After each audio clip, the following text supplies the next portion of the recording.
And welcome into the Friday edition, Robby and Rexrode, 102.5 The Game, presented by Green Ventures Landscaping for homes and businesses that want to stand out, not blend in.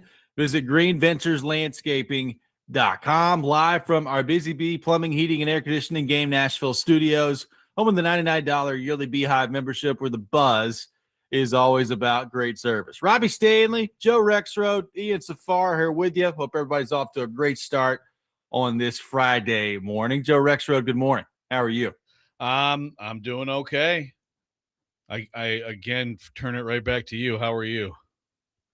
Today's gonna be a struggle, but we'll get through it. You got the caffeine handy nearby? Actually, no, I've got a bottle of water right now. Oh, that won't do. Get some coffee here in a minute. We don't need hydration. You just need straight up artificial, enhancement, man. Yeah, I know. First off, it's kind of rare that I do have the bottle of water this early in the morning, but I've got it right now. Here we are. All right. I'll find some coffee here in a minute. Okay, good. We'll see how it goes. Ian, how we doing? What's going on? Good morning. Doing just fine, thanks. Got the golf on the channel. I reminded Joe it was on USA.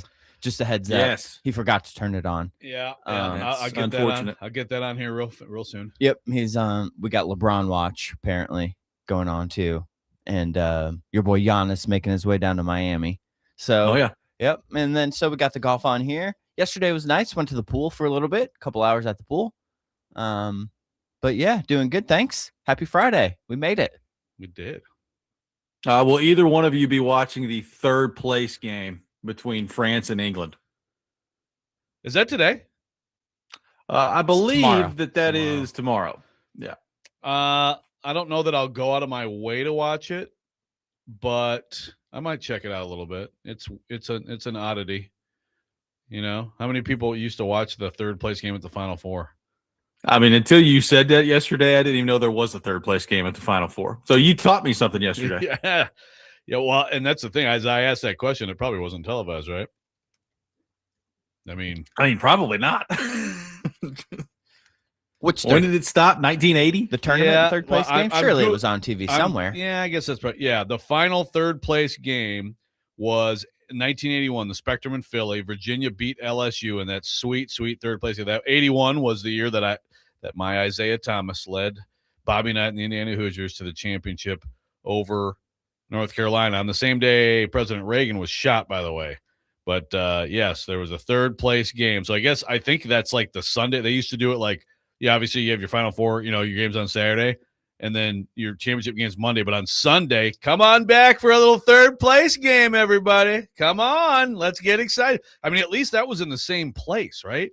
So it's like, okay, well, I guess your ticket's good for that. Who knows? Like, your ticket stub will get you in for the third place game.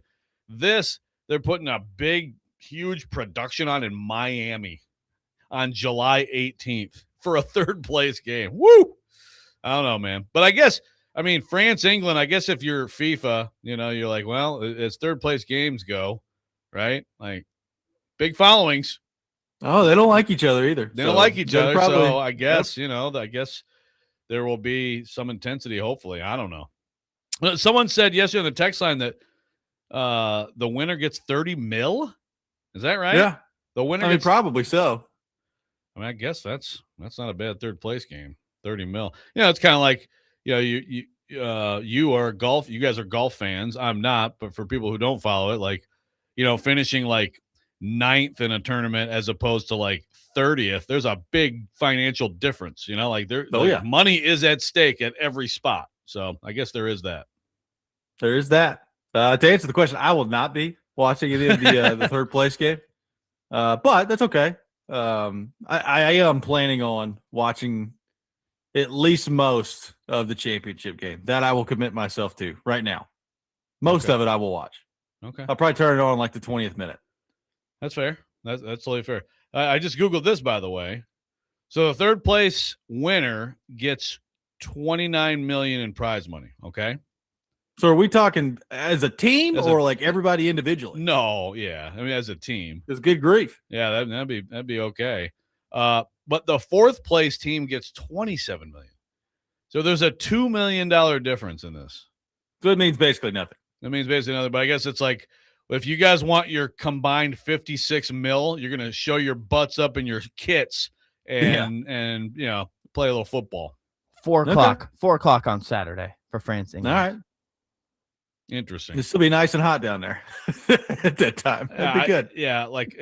Of all things, man. I don't know. We're actually going out of town next week, so our flight is at 4:15 on Saturday. Okay. So maybe it'll be something I can watch on the plane. I was gonna say if you're on Southwest, you get that live TV. Maybe we'll be good to go. On the app. There you go. All right, so we know at least one of us will watch. Assuming I don't have screaming kids needing our attention the entire flight. There so if I get a nice 2.5 hour flight to New York, maybe sneak a little in. Might be perfect. Yeah, might fall asleep. Would be great. Nice. JC on the YouTube chat says, I don't remember the third place game being on TV. That preceded the big TV boom for the NCAA tournament. Yeah, it's hard for me because again, 81, that's I was still kind of. I mean, again, the first year I was allowed to stay up for the championship game was 83, which was NC State Houston, and so they had already gotten rid of the third. So I just don't remember. Yeah, that's a good. I don't know. I mean, maybe it was on TV. I don't know. That was back in the same era that the NBA was on tape delay for the finals. In '79 or.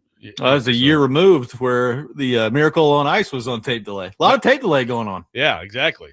Live, you basically had 3 channels, and that was the only bandwidth you had. So, getting on that live was not easy. It's very different. Very different. Very different. LeBron James found himself, I guess, on a live recording of the Mind the Game podcast yesterday at Fanatics Fest. There was all these people around, and he was talking with Tyrese Halliburton, among all these other people that he was involved in panels. Joe did not really talk about where he was going to be in free agency, other than he said it was going to be fun. I mean, there was one point where the crowd was shouting places at it, and he was just repeating them back to him. So they were like, Miami and Philly. And he was like, some guy wants me to play for the Yankees right now. So for some reason, Joe, we're continuing to keep this a secret. You got Adam Silver in the NBA coming out being like, yeah, I mean, the LeBron thing has kind of affected our schedule release here. So we'll see what that looks like. But I assume at some point here in the not too distant future, he's going to make a decision. He did have Pat Riley in Miami yesterday at the Giannis press conference. Was asked about LeBron. It was basically like, yeah, we've landed a plane, talking about Giannis. And we've got another plane to land. So I don't know what that means. So what do you make of all this LeBron thing going on? Well, there's also there's definitely some Golden State smoke. I mean, I've watched this a few times, and Steve Kerr video. Yeah, and it's is he messing with that person, or is he actually yeah, we got him? Is he serious? I don't know. I can't tell. LeBron claims that the clues are all there, and if he's saying that, then I'm starting to drift toward the Warriors a little bit, because isn't that the only real thing that, again, I haven't been studying this every second of every day, but those are the only the clues early were Golden State, right? And then we've just had all this speculation. Shams and all the betting odds have made it basically clear that it's 4, right? It's Heat, Cavs, Sixers, Warriors. So, and also just the whole thing is, it really is I kind of agree with people. I'm pro LeBron. I think he's the best player ever. I think like a lot of people, the decision annoyed me, and I was like, dude, really? You're wearing that shirt and you're having Jim Gray interview really for this? Is that right? Okay. So I soured on him a little bit after that, but for the most part, I'm pro LeBron. I will say that people who are complaining about this, who are I saw someone, a host on Fox Sports Radio, was like, this is why some people don't like you, because you're holding everything up and you're making this huge deal out of it, and dude, you're old, you're good still, but you're not LeBron going to this whatever team he goes to now is not LeBron going to your Miami Heat in 2010 when he was clearly the best player in the league, and it's oh my God, they could win the whole thing right away. It's a nice piece. It's a good ad, Okay, nice. Big power forward. He can play make. He can score still. Good all around player. Very good all around player. But he's conducting himself as if he's still the belle of the ball. It's kind of annoying. It's pretty annoying. Like, and it's also another thing. Like, he clearly knows where he's going. So it's not like he's sitting there just making a decision. He knows where he's going. This is not some, picking 4 names out of a hat and, drawing them and seeing which one you land on. Like, he knows where he's going. So let's go. Like, I don't know what we're holding up here. And I'm with you. Like, there's a special place in my little heart for LeBron because of what he did in Miami for my basketball team. Sure. But it's stuff like this that I'm fully aware why people don't like him. Like, he's pretty annoying sometimes. Yeah. This is a perfect example of why. It's a little bit of lack of self-awareness, I think, on this one. It's like, okay, like we've had a while now, right? Like and apparently it's supposed to happen next week, but we're past extra time now, Yeah. Let's put everything in soccer terms. By the way, the third place game, ESPN did televise it in 80 and 81. So before that, no. Before that, no. But in 80 and 81, so like in 79, still the most watched game of all time in basketball history and will always be, I think, Michigan State, Indiana State. So that would have been Penn. Michigan State got to beat Penn in the Final Four. Penn and big game. Yeah, no. I forget who Indiana State beat. Like Penn and Marquette, maybe, something like that in 79. Not televised. 2 games were televised, then they got rid of it. Jason Manchester says, I'd watch a game between the AFC Conference Championship loser and NFC loser rather than the Pro Bowl. Yeah, but again, like you can't do that in football. Can you imagine that game? Like, no. Who's playing? Like, no. I mean, I suppose if you had a FIFA-like financial bounty for it, I guess you could manufacture that. But I mean, I've heard even some of the possible best players in England and France, their club leagues, not going to play. Going to reach out and be like, hey, like I wouldn't be surprised if 1 or 2 sat. Harry, have a seat. Sit on down, Harry. Boy, that's like, you're gonna really risk the rest of your club league for a meaningless game here. Like, how much are tickets? The tickets have been insanely expensive. Basically, you have to be rich to go to these games. I mean, like, or you have to like this is like, here's my like discretionary income for the next 6 months. So who is traveling down to Miami, France, and England for this game and filling that stadium? I don't know. I mean, how long have the third place game tickets been on sale? Like before you knew the matchup? Yeah, I mean, well, that's the thing. There are a lot of people who are like, well, World Cup game, I'll go wherever I get, right? To I guess there's some of that there. Here, let me answer your question. I'm looking on StubHub right now. You can find some tickets in section 118 together for $2,800 a piece. Holy crap. If you want to go to the Upper Bowl, they're about right around $700 a piece. You can get as low as I think the lowest one I'm seeing is $585. That's insane to me. It's mind-boggling. Like, how do they pull this off? I don't know. Like, these people must really love their soccer to be that excited about a third place game. Man, well, good for them. I guess that's why there's $56 million in prize money going to these teams. I guess that's why. I guess that is a good example of why. We're off and running on Robby and Rexrode, taking your thoughts at 615-737-1025. The schedule is out for the Nashville Predators, and it's an 84-game schedule. Moving up a couple of games this year. We'll get into all that coming up next. Robby and Rexrode, 1025 The Game.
Welcome back in, Robby and Rexrode, 102.5 The Game. Taking your thoughts at 615-737-1025 on our phone and text lines, driven by WilsonCountyHyundai.com. Joe, the Predators schedule release happened yesterday. We got an 84-game regular season for the first time, so moving up a couple games. Do you have any opinion on that whatsoever, like any strong opinion? Are you totally against 84? Are you happy to see 84? Do you care at all about 84 versus 82? Yeah, I care. It's stupid. I just hate. I like tradition. We have the tradition of 162, 82, 82, and 16. Now we know the NFL's greedy, grubby little asses are just going to keep. They're going to try to get to 20. But the 84 is stupid. I mean, the talk and. I mean, that's certainly more, I guess, about the NBA, but I've heard about the NHL too. It's like, it'd be really great is if you hit about 60 games a year, but we know that's not going to happen, right? I mean, it's a business, but no, I do. Yeah. Like I'm not going to lose sleep over it, but it's stupid. What about you? I'm with you. I mean, the thing that makes me the most mad about it is, all right, not that this is some huge deal in hockey when it's 84 versus 82. It's not that different, but like we evaluate people's seasons in historical context on an 82 game season for the most part. And now we've just got to flip that around to 84. Like, I don't know if somebody like breaks a goals record in a season or whatever it is, and they take all 84 games to do it. People are going to look at it and be like, well, okay. I mean, it's kind of the same thing with 17 games in the NFL when it comes to like, rushing records and all that. So I don't like that stuff. Like I like uniformly being able to compare throughout history. Now, I will say, we talk about preseason football being bad all the time. Preseason hockey's awful, and the less that we could do that, and the more we can just step right in and get into the regular season, the better off we'll all be. And we don't have to have that first game doubleheader. That first preseason game doubleheader. That one, like. At least we're here all day, folks. It's brutal. At least we can skip that one. No one wants to do 2 games. The players don't. No. The coaches don't. The broadcasters don't. Let's play 2. So please, no. At least we got rid of that. Yeah, good point. Yeah, of course. I would argue. I would say, yeah. Well, you can just get rid of some of that stuff too, right? Can't you? No. But no, the people who are running the businesses are like, no. Well, we need gates. We're not cutting down the gates, But. Yeah, I don't. It's goofy. It's goofy AF, just like the playoff system that never changes. I mean, I would ask you what stands out about the schedule, but it's the NHL, and you're playing every team every year, so there is that you have to keep on. Right, I will say this: there is one thing in particular that really does stand out to me, and I love it. I absolutely love it. I wonder what it really means. They've got 18 afternoon games this year. 18. That is, I haven't looked. That has got to be a record, and it's probably a record that's not even like it's just blown by the Predators. And most of them are at home. And the Predators, for the entirety of their existence, Joe, have really loved like that. I mean, obviously, when you're in the middle of the week, you got to do night games, but they really love like the Saturday night and Smashville stuff. A lot of these Saturday games are at like 4, 5, 12:30, 1 o'clock, 4 o'clock, 2:30. Like it's a lot of afternoon matinee home games, which I just absolutely love. That needs to happen more often. And I'm glad it is, but it's certainly a change versus what I've seen before. Yeah, that is a big number. Like you said, a lot of the weekends you've got also in there. You've got New Year's Day. New Year's Day, you got Florida coming in. That's kind of fun. They always have something around Thanksgiving now, because I feel like, and this year they've got the noon game against Utah. So I feel like so this year they're away on the Wednesday, but they're home for a noon game Black Friday. That's fun. You got a random. I'm trying to understand why there's a random Wednesday, January 20th against Vancouver at home. But hey, Wednesday, January 20th, everybody. I don't know why, but come on in. 1 o'clock. That's a weird one. I'm all for it. Yeah. I mean, you sure? No, I'm with you. I think it's really cool to have day games. And, I'm even looking at like like these times are all central, right? Oh no, they're all local. Okay. I was going to say, wait a minute. Why am I not seeing any late starts? But yeah, that's because they're all local times on the schedule that I'm looking at. But you get to start right away with the Hines are coming on in here. Yeah. John Hines coming on in. October 1. October 1st. Like that's the earliest one I can remember. October 1st. Now I get it. And you got 84 games. So you're probably starting a little bit earlier. But October 1st at Bridgestone Arena, I do not remember one starting earlier than that. I mean, obviously that would be in September if you started earlier than that. So it's as early as you can go That's in right. the NHL. Yeah, I can't remember October 1. Yeah, it feels to me like it's generally been around the 10th or so, right? Yeah. Yeah. 9th, 10th, yeah, maybe like something in there. The 7th, something like that. But yeah. So good stuff there. Yeah. So that's about all my takes I have on the Preds schedule. Well, that's NFL people look forward to it, and I get it to a certain degree in the NHL, like especially if you're going on a road trip and you're wanting to plan that out, that can be fun. But at least in the NFL, it's like, all right, well, we're not playing every team. We know what the opponents are going to be heading into the schedule release, but then you can kind of map it out that way and see how it shakes out. In the NHL, it's like, yeah, you guys are playing everybody, and there's 84 games. It's hard to get overly excited about a schedule release. That's just me. I do think and people pointed this out on our text line / YouTube chat. I do think the Predators had a very good schedule release video, and I guess that's going to start becoming a thing in the NHL now. Okay. NFL has led the way on that. Well, there we go. I haven't seen it. I'll look at it during the break, but good. That's good. That's good to know. And you do look at it and wonder, because we've talked about it so much, the importance of the good start for the Preds, important for Andrew Brunette, but just, I think for a lot of people to have a good start and be like, okay, you're in this thing. You're not talking by Thanksgiving about, oh man, what's going to happen? What do they need to do? What changes they're going to make?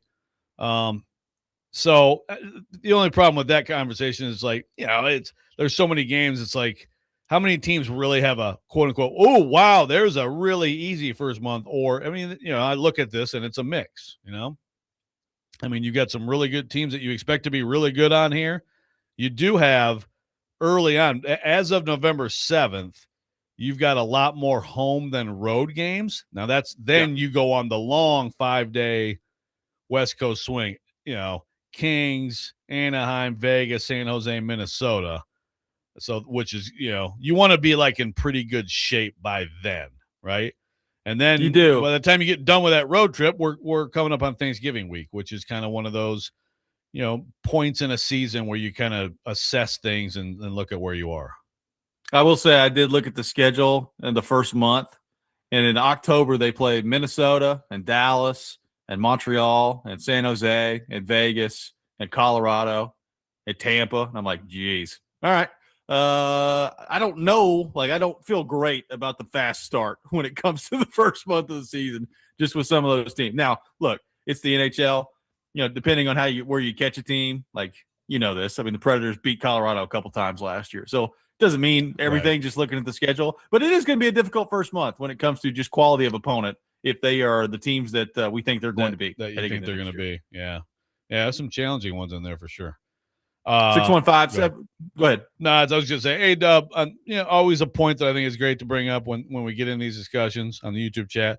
Says, I always laugh at these leagues claiming player health is so important than adding more games to the season. Yeah, there is that.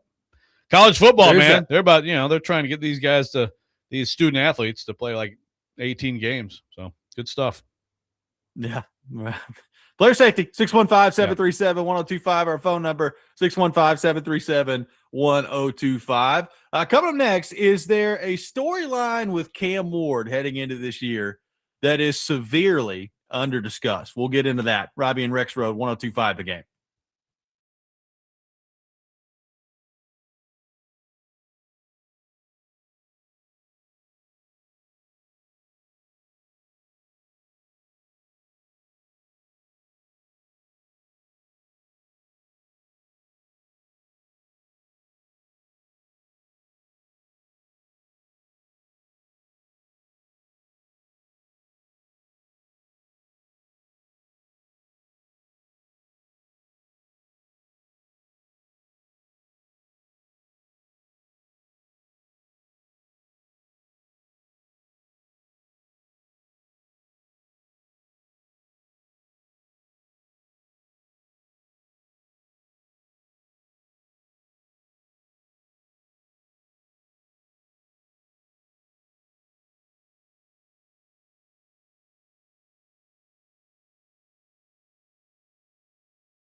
Welcome back in, Robby and Rexrode, 102.5 The Game, taking your thoughts at 615-737-1025.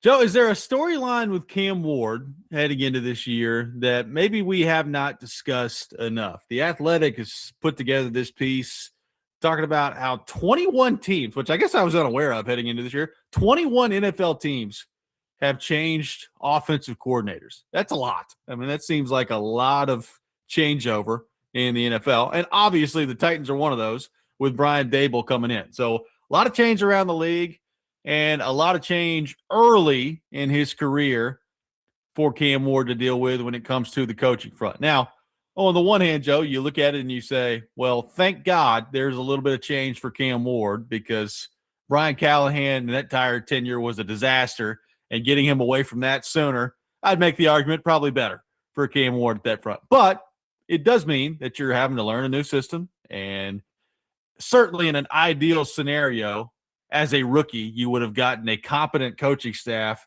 that you could then grow and build with and learn through the system. That's not the case for Cam Ward, and obviously we're going into the Brian Daboll era here with the Tennessee Titans. Do we feel like that's been under-discussed heading into this year in terms of what this could mean for Ward, particularly early in the year, Joe?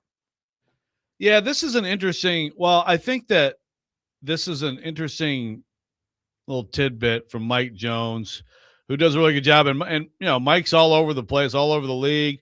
He's been here a lot, you know, with the Titans. I mean, and so when I read something like this, my eyebrow does raise a little bit.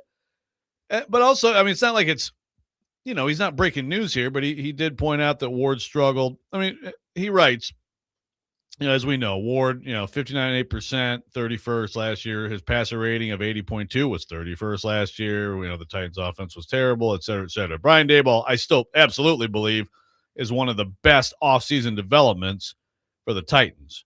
You could make the case it's the best, that they got Brian Daboll to be their AC. But OC. Did I just say, what did I say, DC? You said AC. I said AC? You did. Offensive coordinator. I think this Pontus Aberg stuff is messing me up. It is kind of toasty in here. Maybe that's like a subliminal. I need some AC. Brian Daboll will be in charge of the HVAC system. Good to know. Good Lord. Anyway, Jones writes here that Ward struggled to his introduction to Daboll's offense during the spring practices. He and his new play caller have work to do as soon as training camp kicks off. So the eyebrow raises. You know, I'm like, first of all, like, was there a discussion involved in here where there is some concern expressed? We talked about it, of course, during the spring. We're past it now. We're on now to the quarterback doc, and we're on to like the unbridled optimism that will hit every single preseason camp in this league, in every city. Yep. That's what it is. But it's worth remembering the struggles, and then it's like, is it system related at all? Now, I think that his system and his coaching, whereas we talk about the offensive line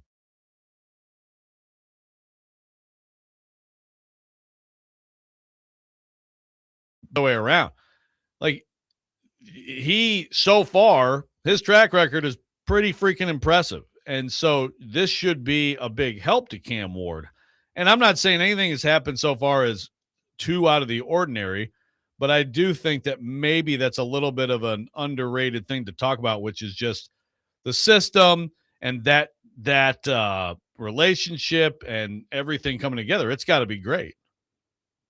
Well, it's got to be great. And, you know, as far as the relationship, like everybody made such a big deal, and I get it, but everybody made such a big deal about how Daboll clearly loved Cam Ward in the draft process, and the Giants were willing to move up to go get him, and all that's important because I think it shows you that there's a belief in the skill set there that Daboll's got in Ward. But you know, once you get to this point, like that stuff doesn't really matter that much anymore, does it? Like it's about whether or not Cam Ward can pick up the system quickly enough, and then ultimately whether or not he's accurate. Like, you know, this piece in The Athletic talking about it, and we've talked about completion percentage and how in some ways it's a little bit of a flawed stat. Like I still look at 59.8%, and I look at what that could mean this year when you talk about the receivers, the depth they've got, especially if Tate lives up to what they think he can be. Like, not only should the completion percentage go up, but I think, I think we talked about it yesterday. Like, you need to see Cam Ward make some plays that change games, right? Like, that's what you're supposed to be as a quarterback, and change games for the Titans in a positive way. And I even thought last year he made some great throws. There's a couple plays that stand out to me where it's just like, wow. I mean, look at the arm talent, look at the ability to make a throw, to improvise, all those things. Like, there were signs last year that he can end up being a good player.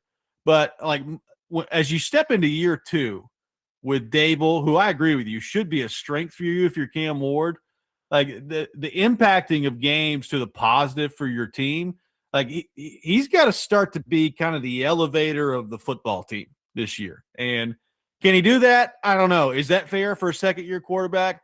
I don't know, but that's what comes with the territory when you're the number 1 overall pick. Yeah, no question. And absolutely it matters that Dable apparently, really wanted him, liked him a lot as a prospect, all that stuff. I think that helps explain why he's here. But also, let's just remember that you pick anybody you want who's been in this league long enough, coach, quarterback, coach, OC, GM, they're wrong all the time. They're especially during the draft process. I mean, like McVay is he's been wrong on quarterbacks, and he's obviously he went out and traded for a guy he knew was great and had all the skills that he wanted, and it's worked out well for him. But he's been, and we'll see with the latest pick that the Rams made. But like, you can go down the list, and people make mistakes. I mean, obviously, Kyle Shanahan is one of the best OCs, play callers, all that stuff. You would think evaluators of offensive talent, and completely botched Trey Lance and got lucky with Brock Purdy. People are wrong all the time. So, it's they're in this process right now where Dable's, trying to find out if he was right. And you just can't know until you're there day to day. And then of course you really can't know until you get to Sundays. But it's just one of those things that as I read, I'm like, that is, I think we talked a lot about, Cam's, missing throws, things like that. What is it? Is it just that he's just going to have a few just errant passes every game, and you're just going to have to live with that? How much better can it get? And how much of it is just, I thought he's going to be here instead of here. I thought it was this instead of that system-wise. And frankly, you probably prefer it to be more that. Absolutely. But also, like Mike writes, like this camp is critical on that front. And I just look, if it doesn't get a lot better this year with Cam Ward, I don't think that's good. I think that's going to be looked at more like a Cam problem than a Brian Dable problem, right? Based on I agree. The track record that he has earned, that he has put together so far. Well, and it doesn't mean that you better produce this year, or else they're drafting another quarterback or anything. But I do think some of the benefit of the doubt that somebody in Cam Ward's position is naturally going to get when everything around him is as bad as it is, and the Titans have been as bad as they've been. Like, the last person that's going to get blamed with the season last year is going to be the rookie quarterback at number 1 overall pick. But as time goes on here, and you change out the coaching staff, and you bring in somebody who has clearly demonstrated to do a good job in this role at the NFL level, like if he struggles again this year, people are not going to look at it. They're going to be like, well, you got to get that dope Brian Dable out of there so Cam Ward can finally excel. They're going to look at it and they're going to say, okay, well, why can't Cam Ward hit the open receiver on a more consistent basis? And again, it doesn't mean that the Titans, are drafting somebody else at quarterback next year. But I do think the criticism on Cam Ward, like there was such an easy built-in benefit of the doubt that he got last year with a combination of Brian Callahan and his inadequacy as a head coach. You had Mike McCoy stepping in as an interim coach. Like, it was just, things got better when Mike McCoy stayed in, but it still weren't good. So I just think some of the benefit of the doubt that's naturally there last year will be gone this year. And frankly, it should be. Like, you're number 2 in the league. Like, the expectations need to continue to rise. Yeah. Yeah, for sure. You'll take it 100 times out of 100, the opportunity to work with a guy like this, who, again, has demonstrated the ability to actually develop quarterbacks and find things that work for them. And I think that's a big part of it. It's not just like developing that particular skill set, but also putting together a plan that emphasizes their strengths, that hides their weaknesses, all that stuff. So you're going to pick that every time, and hopefully it's a great thing for the Titans. But I think it does possibly accelerate the scrutiny on Cam if it doesn't go well. 615-737-1025, our phone number. Have we underrated the lack of system comfort as a Cam Ward storyline heading into this year? We'll take your thoughts on that. Grace Raynor from The Athletic will be with us at 7:30, TD at 8 o'clock for his weekly visit. All that coming up. Robby and Rexrode, 1025 The Game.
Football offseason coverage on 102.5 The Game is presented by Tennessee Brew Works and Parman Tractor and Equipment. Robby and Rexrode here on the program, taking your thoughts at 615-737-1025. Discussing Cam Ward and Brian Dable heading into the season, taking your thoughts. 615-737-1025. Joe, one texter says, I wonder if they get into training camp and it's clear that Trubisky is the better quarterback with this coaching staff. Will they have the guts to start him and say, maybe Cam's not ready, he needs to sit? That would be a good way for all the coaches, I believe, to get fired if that happens. Yeah. I mean, listen, you have to make choices up front, right? You have to make choices about who's getting the reps. A single, other than like Cam's banged up or he's getting a day off or something, like a single first-team rep for Trubisky is like, what are you doing? You have devoted everything to Cam Ward. Cam Ward you have put the future of the franchise in his hands. You have invested the number 1 overall pick in him. Then you brought in a guy who is one of the esteemed quarterback developers in the league. And you're going to say, Trubisky's a little bad. Yeah, get him in there. I mean, it's not worth a discussion. I suppose you could get 10, 11 games in the season and it's just terrible from Cam Ward. And like people will be talking about it if that's. Then we're going to be talking about Arch Manning. Yeah. Yeah. Right. I guess do you have a scenario? Could you possibly have a scenario where the defense is great this year? Cam Ward's terrible, and the team's actually in something, but the quarterback's holding back. And all right, give QB2 a run. It would have to be so extreme. It's hard for me to get there. This league does do extremes way more quickly than we anticipate, and it happens over and over again. So you can't be that surprised, but it would have to be extreme. Well, but the extreme's not happening in training camp. No, yeah. Good Lord. I mean, there's not even – again, when you say it's clear he's better, Cam Ward is getting the reps with the first-team offense. So Trubisky, even quote-unquote clearly better, is doing so throwing to backups. I mean, yes, sure. They'll do their drills, their 7-on-7. They'll do all the different drills, and they'll be throwing to everybody. But, when you get into team stuff, Cam gets every first-team rep, and that's how it should be. That's how it has to be. Throwing 2 backups, throwing against backups, too. So it's just – right. Yeah, I mean, it's – Trubisky knows what the score is. Everybody in the organization knows what the score is. Cam Ward's the starting quarterback. Hey, look, is it impossible that something crazy could happen in the middle of the season? No. I mean, it wasn't that long ago we saw Bryce Young, who was the number 1 overall pick, get benched in the middle of the season, right? So it's not like it doesn't happen. Now, he's come back since then. I don't know that I would say he's figured it out, but he's played better, right? So we'll see what this year looks like for Bryce Young. But, it would have to be, for that scenario to happen here, I mean, Ward would have to be awful. And I mean awful. And to the point where you'd be looking at him and saying, I don't know if he can do it. I don't know that he can figure this out. So, that's not going to happen anytime soon. Like you mentioned Dable with the, if Ward struggles, then I think some of the blame is going to be diverted away from Dable and right on Ward because of Dable's track record. I also think this. I think if you're Ward, there's a lot of challenges that go with this and learning a new system and all those things. After what we saw last year with that coaching staff and everything that went on, Cam Ward has to be more excited than anyone about this, right? That Dable is in here and he's actually working with, a competent professional that's got a demonstrated ability and not just a theoretical ability as the offensive coordinator of Joe Burrow's Cincinnati Bengals that didn't call plays. And I feel like I'm really ripping Callahan today, and I promise I'm not trying to, but he just makes it easy. Ward has got to be more excited than anybody, than any Titans fan, than Amy Abstrunk. Ward's got to be loving playing for Brian Dable heading into this year. I would think so. I would hope so. Yeah, because and he's got. I feel like he's got a personality, Joe, that can actually handle being coached by Brian Dable too, which is very important. Yeah, no, I agree. Yeah, no, for sure. It's a great thing for him. It should be. And that's where, not that Brian Dable's always right or whatever, but it is one of those things too where you're like, okay, you should trust in this dude, right? Like you said, Callahan has been around incredible quarterbacks in his career, which should matter. It's good.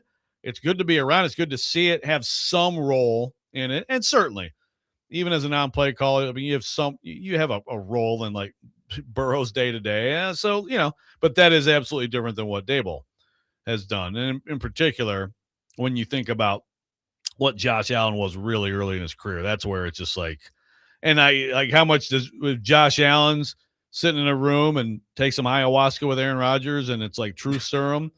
Is he gonna give, how much credit is he giving to Daboll? How much is saying it was all my offseason work to fix my mechanic? I don't know, but bottom line is that's on his resume, and then Daniel Jones on his resume. And so if you're Cam, then you should be excited and you should be deferring to a point, right? Like, okay, I gotta like this guy knows what he's doing. Well, and I think too, we've talked about like Cornell Tate, for instance, like how great for the franchise would it be if early into this year you looked at him and you said, yep, I mean, you could see why he went number 4 overall and the Titans were excited to take him.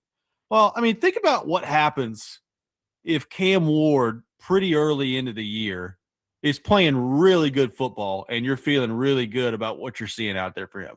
Well, I mean, there's been so much skepticism around this franchise, and it deservedly so. Like, they deserve all of the skepticism that they've received because they've been a horrible, horrible franchise for the last 3 or 4 years. But like if Cam Ward steps in there and immediately plays well, all of a sudden you're feeling great about him. You're feeling great about Mike Borgonzi, who selected him at that point. You're feeling great about Saleh and Daboll stepping in together. And yeah, maybe in the back of your head, you're worried about losing Daboll at the end of the year on the offensive coordinator part of this. But it just, I think from a fan base morale thing, as stupid as that may sound, like Titans fans are in desperate need of like, I think they're so ready and willing to, like, they want to be good so bad that they're willing to latch on to anything, right? And like ignore the negative for as much as they can because of how bad it's been. And just think about what a game changer for the franchise it would be if like 6 games in the next year, Ward's just out there balling. And you're like, good grief. I mean, this partnership couldn't have worked out any better early on. Yeah. Oh, yeah, for sure. Then you'll get into crap, Daboll's leaving. One thing you'll get into. And I will, like it or not, I will bring up Marcus Mariota's second year, which was excellent with the Tennessee Titans. But still, whatever, great. That someone's going to throw cold water and be Debbie Downer. If it'd be great to have like good things where you're like, let's calm down, everybody. Let's not get too excited about this. That would be a refreshing change from maybe next year he can be good. It'd be or this excuse, that excuse. It'd be a nice change. It's well past time for that. I mean, by the time the calendar flipped to freaking October last year, we were talking about like who's going to be the next head coach of the Titans and where they're going to be drafting at. Yeah, like it's just, it'd be nice to. I remember a time on this show, Joe, where the football games were actually important enough that we basically just talked about those all week. Right, it's a long time ago at this point, but that did happen. Yeah, talked about matchups, talked about or talked to people who covered the other teams. Yeah, it was just like, I mean, we spent years where they were basically in first place almost the whole time. So yep. So you can't blame us. That's right. It feels way longer away. Cameron says, "Is it true?" He said he was blown away when a defender fake blitz, then dropped out into coverage at the snap. If so, that's concerning. I assume you're referring to the quarterback. Well, I mean, every quarterback gets fooled, man. Like Matthew Stafford this year, whoever you think is the best quarterback in the league, will throw a handful of picks where he can get totally fooled by someone being where they weren't supposed to be, a robber sneaking into the play. Yeah, something he thought he was seeing pre-snap, and then it changed post-snap, and that happens. I mean, I don't think Jameis has been fooled since the LASIK surgery. I think he's kind of figured it out since then, I don't know that he's ever been deceived since then. Oh, man. I'm glad you could weave Jameis into this. Anytime I can. I try to. 615-737-1025, our phone number. 615-737-1025.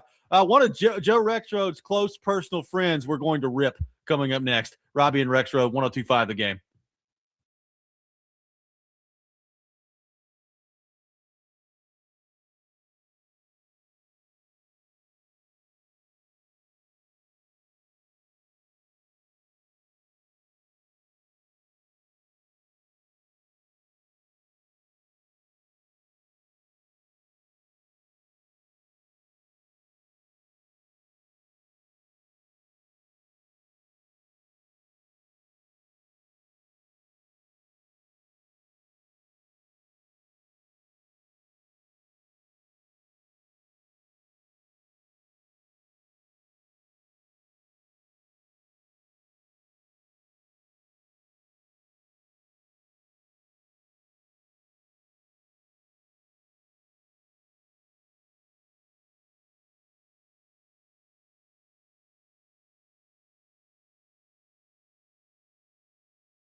Hour number 2, Robby and Rexrode, 102.5 The Game. Robby Stanley, Joe Rexrode, Ian Safar here with you on this Friday morning, presented by Green Ventures Landscaping. Property managers, if you manage it, they maintain it. Visit greenventureslandscaping.com. Live from our Busy Bee Plumbing, Heating, and Air Conditioning Game Nashville studios, home of the $99 yearly Beehive membership, where the buzz is always about great service. Grace Raynor from The Athletic will join us at 7:30. We will get into college football with her. Looking forward to that. Turron Davenport at 8 o'clock on the program for his weekly visit as well. The Rob Rant coming up later this hour, where we'll discuss an old friend here on the show. Nice. Speaking of old friends, one of Joe Rexrode's closest confidants. Is that maybe too much of an extreme there, Joe? Closest confidants? Maybe a little much. Okay. It's okay. One of Joe Rexrode's friends, Cody Campbell, who at one point, not that long ago, Ian, I think was on the verge of making Rexrode like a big Texas Tech fan. You know, Guns up. Wasn't that long ago? Guns smoking. Yeah, he's ready to go. Ready to go for Texas Tech. Ready to go, baby. Oh, he loves Cody Campbell. He does. He does. He's been in the news a lot since then. I just want to read like the opening 3 graphs here from the Texas Tribune to kind of set this up. And Joe, you can kind of go from there and react to it. Quote, last month, Attorney General Ken Paxton waded into the explosive college football saga involving Brendan Sorsby, the Texas Tech University quarterback who had admitted to placing thousands of improper sports bets, including on his own team's games, resulting in the NCAA declaring him ineligible to play. In a June 11th letter, Paxton's office warned the Big 12 Conference on behalf of Texas Tech that any move to sanction the university for fielding Sorsby would be, quote, unlawful and potentially expose it to $200 million in damages. One day before he sent that letter, Texas Tech Board of Regents Chair Cody Campbell, one of Sorsby's most public defenders, donated $274,300 to a fundraising committee supporting Paxton in his bid for U.S. Senate, according to campaign finance records newly filed with the Federal Election Committee on Wednesday. Joe, a lot of reaction to that. Cody Campbell did not comment on this story. Which tells you something right there. Okay. Sure does. That alone. Does. Like before all this, we probably could have gotten Cody on here to do like all 3 hours with us for like 3 days a week. Like before this. I'm looking at his Twitter account. Like he's never not tweeting. His last tweet was July 7th, and it was like, Texas Tech. It was like he retweeted the Texas Tech football account. It was like nearly 30,000 more fans than the year prior. You're welcome at Big 12 Conference. Hey, like they're like, and that like he is.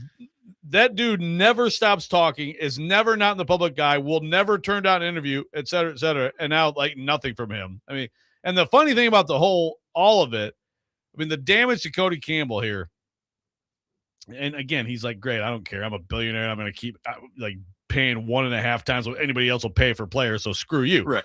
But like the damage to him as someone in college sports who like should be taken seriously, my goodness. The funny thing about this, one, obviously that's just incredibly corrupt. Okay, like obviously. But also it was remember, it was the Paxton letter activated by this donation, apparently. I mean, maybe it's just a coincidence, but it was the Paxton letter that made it possible for the Big 12 to destroy them and basically end the whole thing. Yeah. So to remember that, so I'm going to go back to a story that we had about this right when it happened, right? So essentially, the Big 12 was kind of like a step behind, but as soon as the Paxton letter comes out, I'm trying to be able to respond to this, but essentially it opened the door that this could be a federal lawsuit threat from the Big 12, whereas it couldn't be before. Like he basically, like he screwed them over essentially with that letter. I'm quoting Tom Morris, says, quote, the Paxton letter was a misstep of epic proportions to say the least, because without that letter, there's no Big 12 lawsuit. It was a warning letter to bolster a lawsuit on First Amendment grounds, which then allowed the Big 12 to file in federal court. Otherwise, they would have had to just file another Texas state court. et cetera, et cetera. So, I mean, that's a complicated way of saying not only was this like obviously a gross move, but it was the move that lost for them. It's pretty incredible.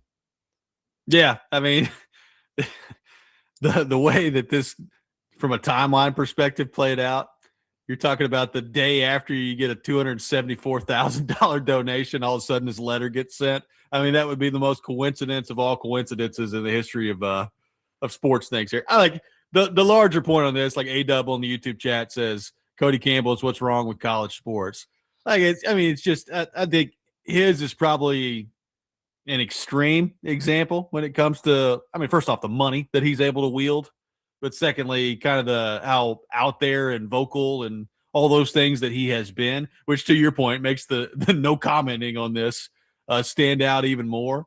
But it just kind of shows you, like, at the end of the day, this guy is about Texas Tech, right? So, like, all this talk he's always had about, like, the betterment of college football and all these things, like, this guy's concerned about Texas Tech, and he's not really concerned about the process that it takes to get Texas Tech in the best possible position, whether it's the right thing to do or whether it's the wrong thing to do.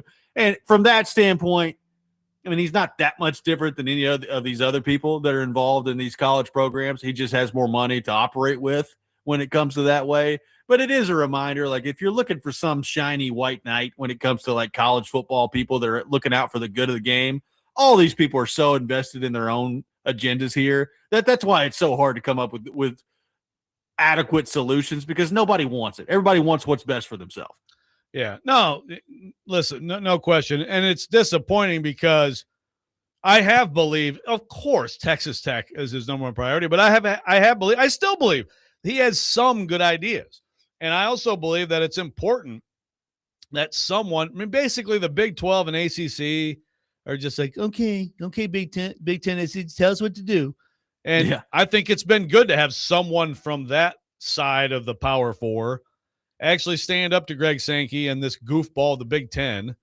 And I think he may be right about the pooling of rights. There's a lot of complications, but when the SEC and Big 10, just completely reject that, to me, that's just them being selfish, right? Like, I mean, I think that idea is a possible betterment for college sports idea. And I think he might be on the right side. Again, the problem is, like, he has projections, and do we really know? I haven't seen anything definitive, like it would mean this much more revenue for everybody, but right. I think it would be more. So, like, it's an idea there. And I like that he's been willing to joust with these guys. But again, he's just lost so much credibility here. Also, man, if you're Ken Paxton, it's like, well, thanks for the donation. Like, that's about like what you pay a backup left guard, isn't it? Like, I can only get $274K. Like, come on, man. I mean, that's seriously, like, that's like you or me, like, you know, dropping a dime on the vending machine. I mean, it's nothing. So, I mean, I guess I'd be a little bit. There's always going to be another quarterback you have to go find. You know, that's you got to save money for that next QB. You do maybe save money for a background check before you give millions to the next QB. But yeah, like the whole he's what's wrong with college sports. I mean, he is a super rich booster at a program, and they collectively have more power than they've ever had. And we know in the SEC they've had power.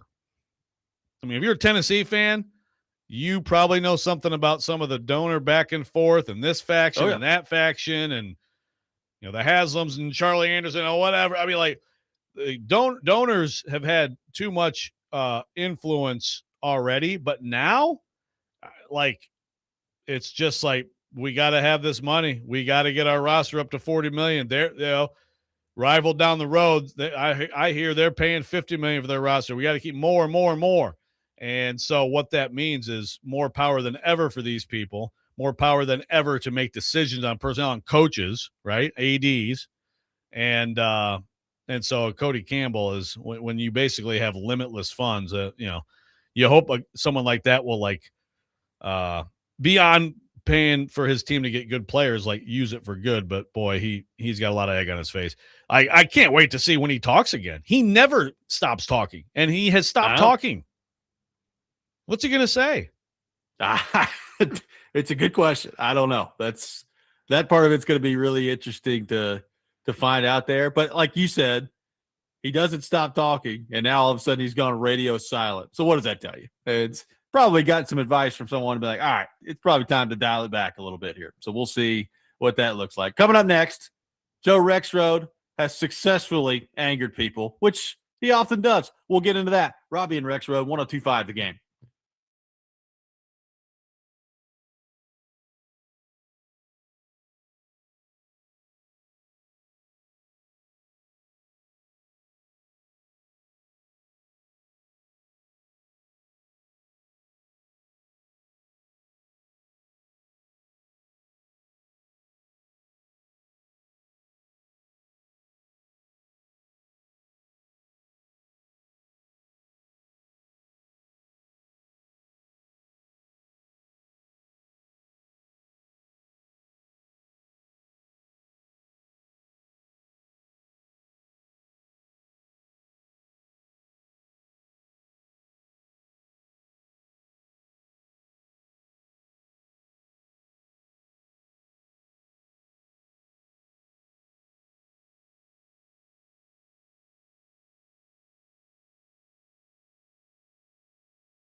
This Sunday, 102.5 The Game will have live coverage of the Borchetta Bourbon Music City Grand Prix race at the Nashville Super Speedway. Coverage begins at 5 and is brought to you by Hiller Plumbing, Heating, Cooling, and Electrical, and Big Shots in downtown Nashville. Taking your thoughts at 615-737-1025.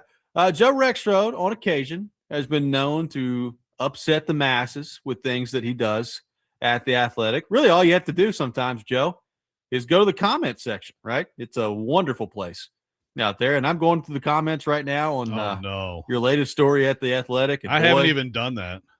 Is it a wonderful place in here? So what you've done here at The Athletic is go through like all these schools. This seems like this would have taken forever. So number one, I want to get your thoughts on that. But you're basically like going through all these schools and the big conferences and identifying like what sort of school they are. So for instance, like, Florida's a football school, right? Like, they've been successful in basketball, but they're a football school when it gets down to it. Yep. Baseball, I mean, they've been successful in a lot of things, but everybody knows Florida as a football school. Tennessee, football school, right? Like they've recently won a championship in college baseball. Obviously, the women's basketball program was elite with Pat Summitt in charge and the foundational program in the sport.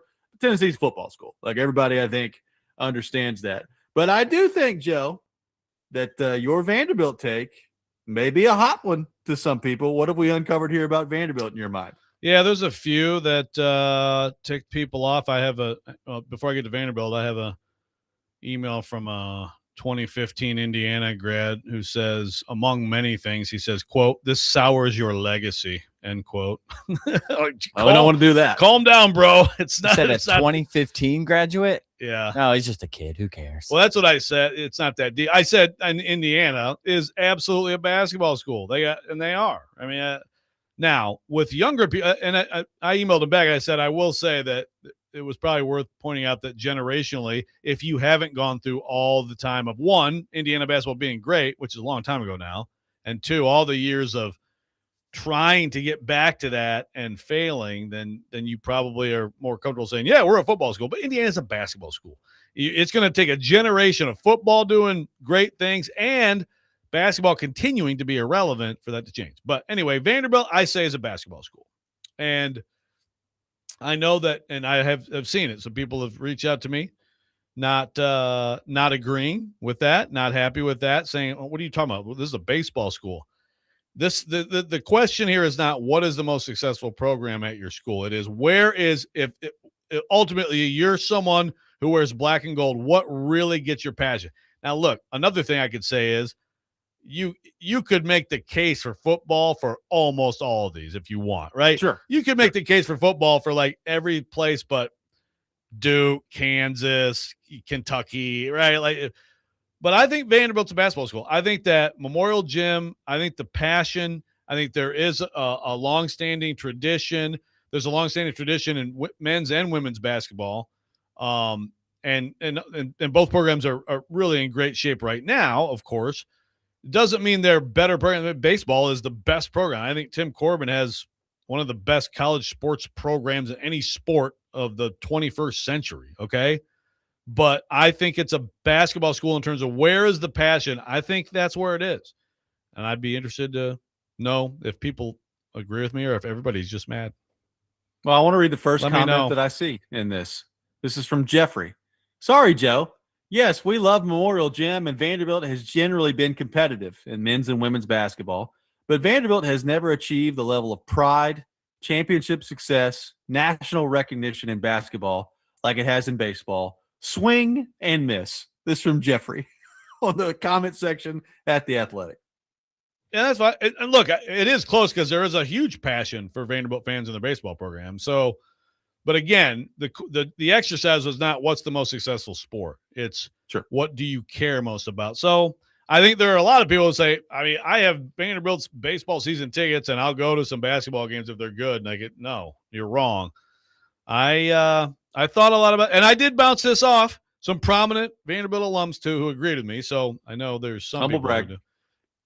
Yeah, I mean Mitch Light. Brag. He's my editor. He knows Vanderbilt Mitch pretty Light well. Willie.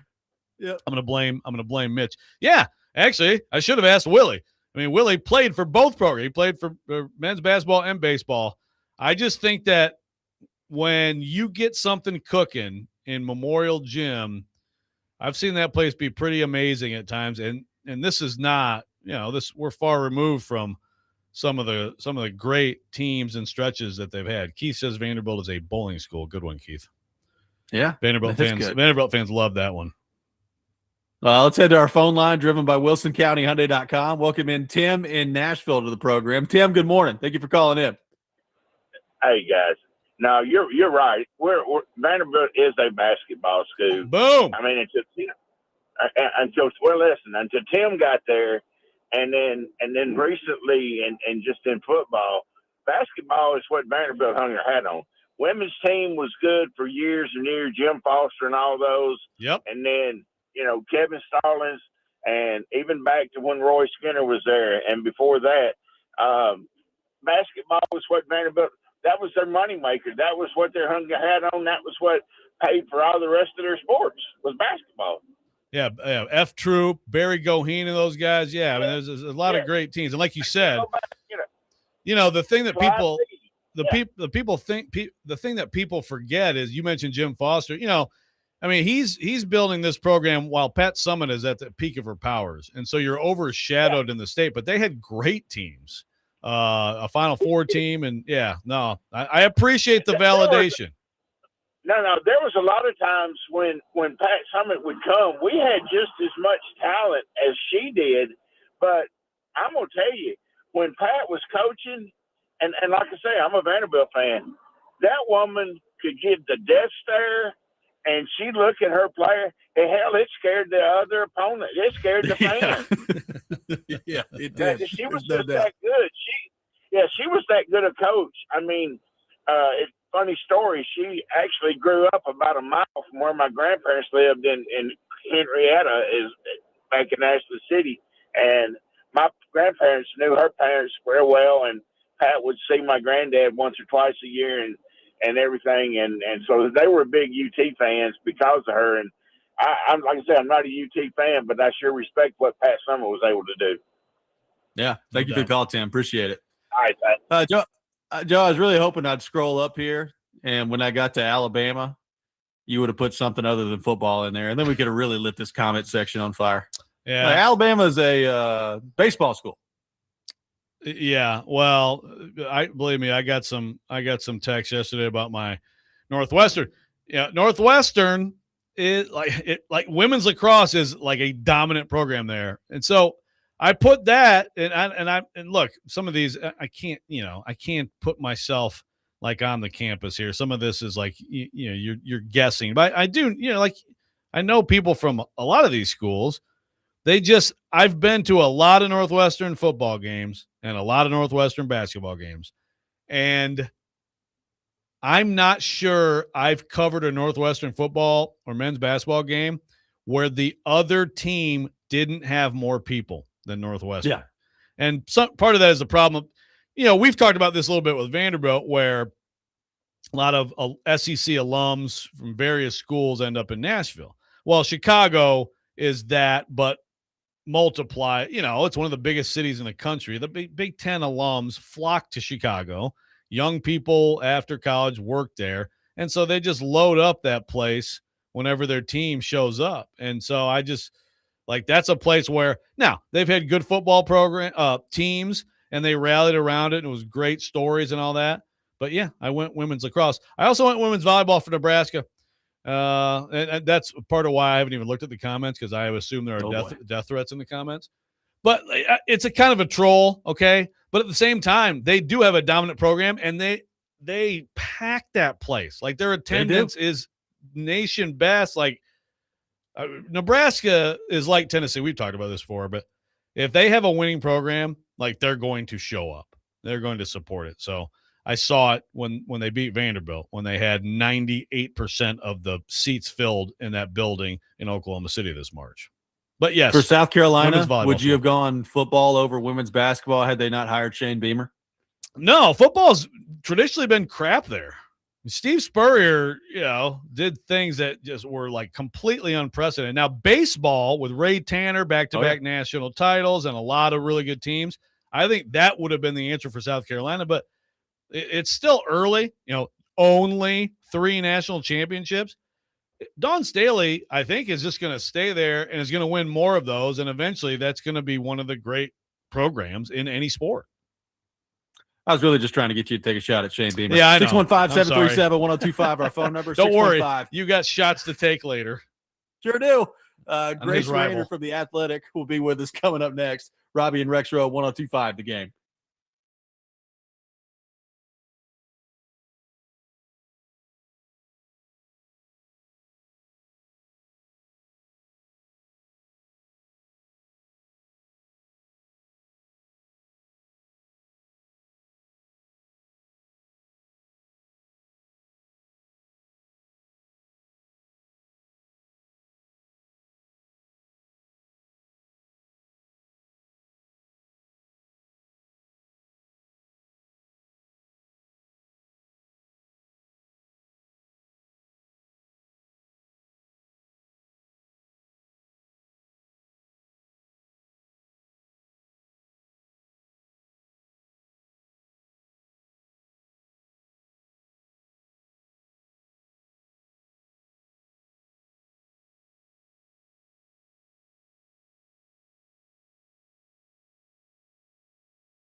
Welcome back in. Robby and Rexrode, 102.5 The Game. Robbie Stanley, Joe Rexrode, Ian Safar here with you on this Friday morning in Nashville, Tennessee. We head to our phone line, driven by WilsonCountyHyundai.com. And welcome in Grace Raynor to the program from The Athletic. Grace, good morning. How are you? Good morning. I'm doing well. How are y'all? Doing awesome. Good. Appreciate you taking time to be with us this morning. So, Grace, you wrote a really fascinating piece at The Athletic yesterday, and the headline is, "Where are the elite QBs in the 2027 recruiting class?" And it's a down year, kind of looking at this. So I'm reading through this. It's really fascinating because it feels like every year there are a handful of elite quarterback prospects that everybody's trying to get, and the depth that you're looking at, you can find quality starters. And it feels like there's some concern about 2027 and maybe even to a lesser degree 2028 about what that looks like right now. So what did you uncover here, and why do you think maybe that's the case where the class of 2027 at quarterback may be a little bit down? Yeah, it was really interesting when we sort of started to parse through the numbers, and we found that for the first time since the class of 2019, not a single one of these quarterbacks ranks among the top 10 prospects nationally in the 24/7 Sports Composite. And so we started poking around a little bit to see if we could get a couple of hypotheses on why that might be, and different people in and around football had different theories. But I thought Brian Stump from Elite 11 had the most fascinating theory, his stance being these guys might be being seen too much. He referenced, we looked back at years past and we didn't see Arch Manning on the camp circuit in the summer, right? We didn't see Bryce Underwood as much as we've seen some of these 2027 guys who are, to their credit, they are out there, they are competing. All 11 of the top quarterbacks in this class were at Elite 11 this past month, in June. And when you go and you put yourself out there and you get exposed like that, people are going to see you have a bad throw, right? Throw a couple of interceptions. As Brian Stump was saying, you realize that these guys are not robots. So I think in some situations that's been part of it. Then you talk to other just Power 4 personnel staffers, and one of them said, "Yeah, it's just a bad year. There's just not a lot of depth." And a second one said, maybe this is just kind of an anomaly. So it sort of depends on who you talk to. But I thought it was interesting that Brian Stump was saying, these guys, the more they get seen, the more opportunities they have for their rankings to get changed for better or for worse. Yeah, like the unknown is undefeated. So if you stay away from some of this stuff, there's a myth about you, and maybe it helps how you're regarded. Now, that's really interesting, Grace. But also, you quoted a staffer, a Power 4 personnel staffer who talked about, quote, the obsession with very talented but traditionally mechanically unsound players, end quote, which I also thought was really interesting. So, I mean, I guess my mind goes to, Caleb Williams working out pretty well right now, but the comparisons to Patrick Mahomes, the off-schedule, incredible ability of Patrick Mahomes, is that kind of where we're going here? Just sort of maybe some of the freelancing that has worked with some is too many people are trying to copycat that? I think it's possible, and probably something I should even follow up on and write another story about, right? But yeah, I mean, this generation of high school quarterbacks have grown up watching those guys in the NFL, right? I mean, if you're a high school quarterback and you're a big time prospect, Patrick Mahomes is probably your hero right now if you're 15.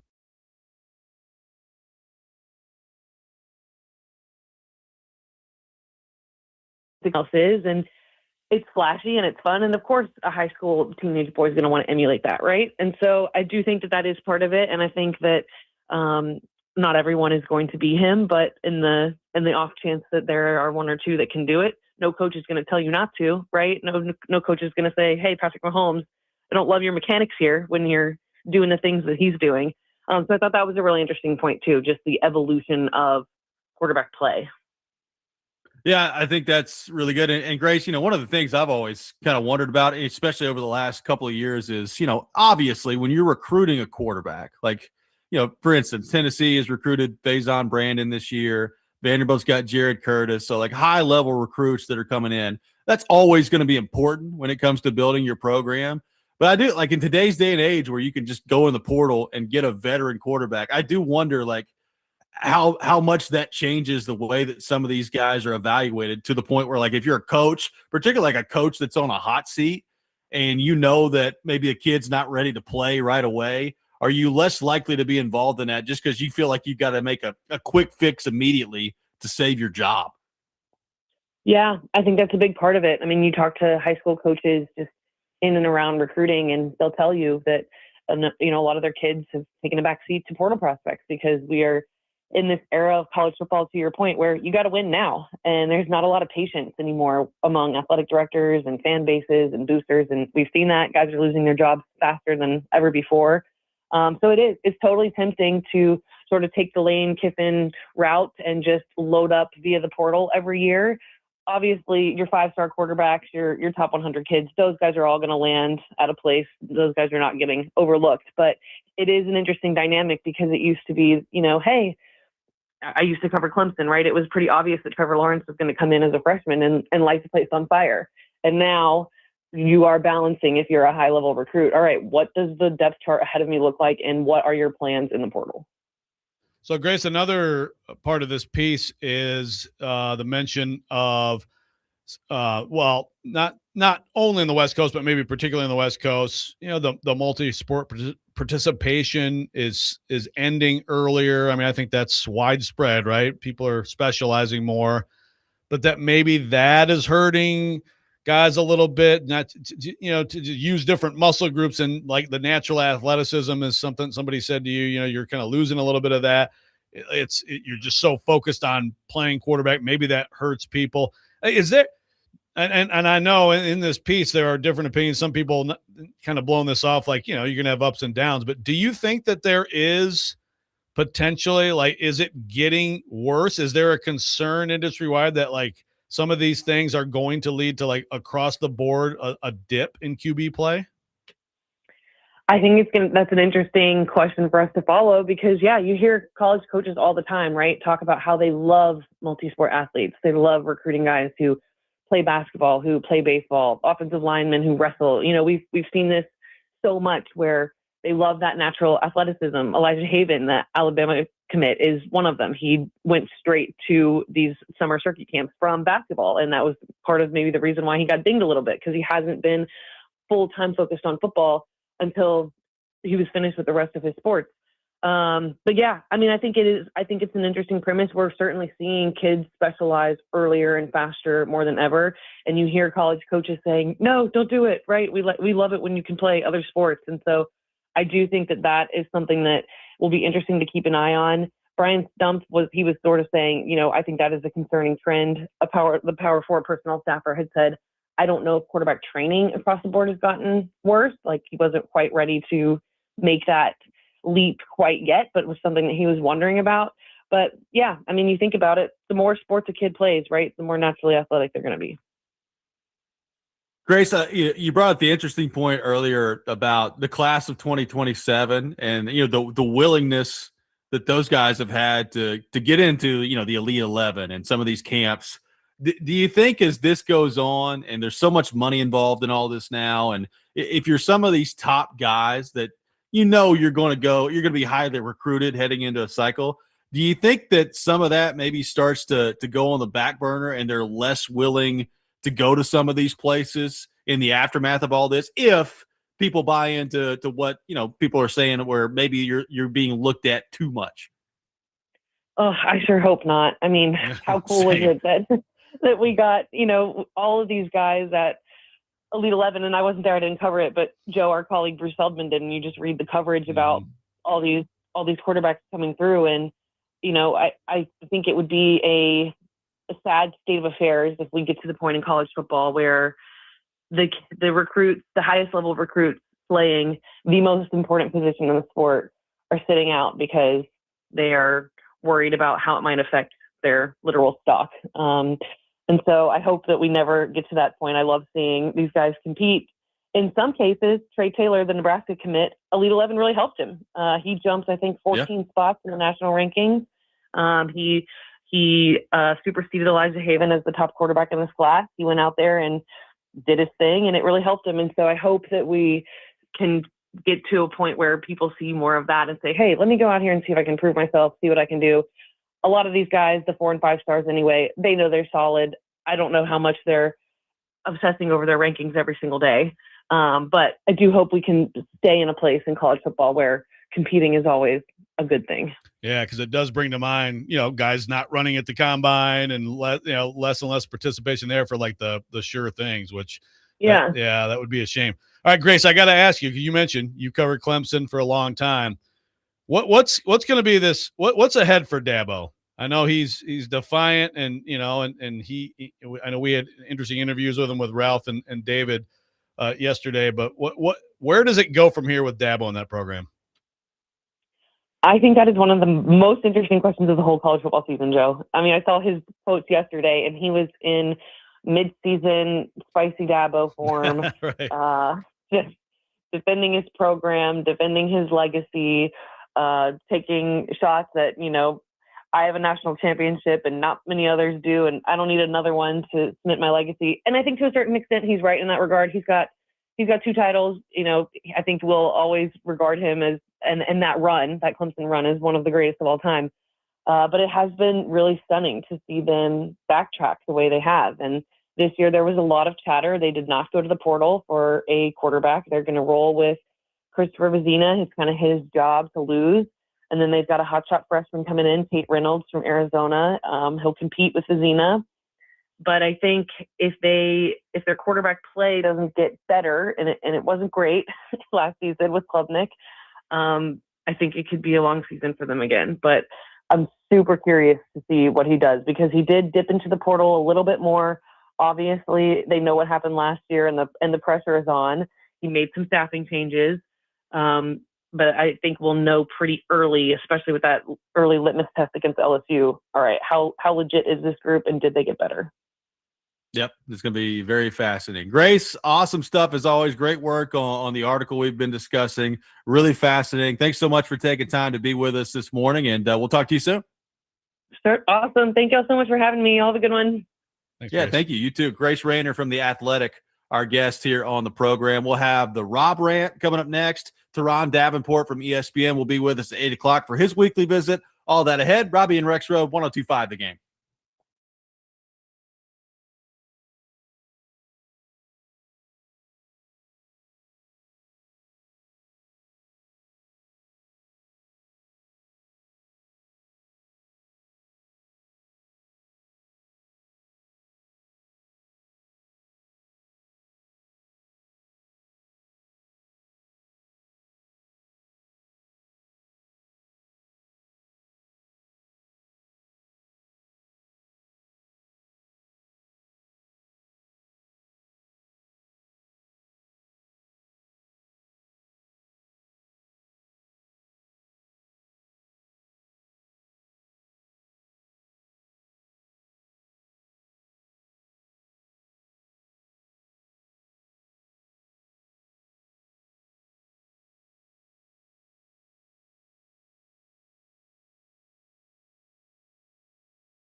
Don't make me angry. Sometimes you have to tell someone to pound sand. You wouldn't like me when I'm angry. This is the Rob Rant. Now on Robby and Rexrode. This dude is an idiot. We got Bible study at 3:30 during the snack period. I'm going to make my voice go like this. You can't give alley-oops. They think you're some buffoon. That's my guy. Like, I love Josh Ivey. That's my coach. Exactly. Did you offer Feinbaum him in? I did not, but that's a Hey, great Paul, point. I got something for you. How's your breath? It's not good, eh? You tell him I'm coming, and hell's coming with me. I don't know that I have especially pointy nipples. I've got other words I can say, but I'm going to hold those off. It is time for the Rob Rant, served by the Wine Cellar in Hendersonville. Take your thoughts at 615-737-1025. Appreciate Grace Raynor for being with us in the last segment. And, Joe, it kind of feeds perfectly into what I'm going to talk about here. You know, you and I had this discussion off the air earlier this week. I figured there was a chance that when Dabo Swinney got in front of the microphone this week at ACC Media Days that it could get a little spicy. And, boy, was I right. He came out guns a-blazing yesterday. Here's part of what Dabo Swinney had to say about Clemson and the perception around his program, all those things yesterday. 7 wins at Clemson, there better be some renewed hunger. Otherwise, you got no pulse. So I think we got a lot of guys that are back on this team that they've never experienced that. I mean, Sammy Brown comes to Clemson, wins the ACC, goes to the playoffs. I mean, that's kind of what you're supposed to do, right? And then we win 7 games. You lose 3 by 11 points. You lose 2 on the last play of the game. High expectations, and all these predictions. All right, which is a good lesson for this team, right? That hey, if it was about them predictions, we'd have won the league last year, been in the playoff, won the national championship. So it ain't about that. It's about what we do. And it's about what you earn. So just like this year, I mean, I don't know what we're going to be. How many teams are in this league? We'll probably pick 17th. Maybe somebody will feel sorry for us to pick us 15th. All right. It ain't going to be about that either. At the end of the day, it's going to be about what we do. So that was Dabo Swinney talking about how people are going to pick him 17th in the ACC. Yeah. Here's what I would say, Joe. All right. Look, he said a lot yesterday. I mean, we can kind of go through some of the stuff that he said, but he was fired up. Like he was talking about, as Grace mentioned, most people don't have any national championships. I don't feel like I got anything to prove to anybody. He talked about how, the predictions, everybody's going to pick them last. Nobody's going to pick them to be any good. And this team doesn't need to pay attention to any of that. And just basically harped on the legacy that he's created at Clemson football yesterday, which I understand all those things. I largely like Dabo from the standpoint of he's not afraid to say what he thinks. So that I'm cool with.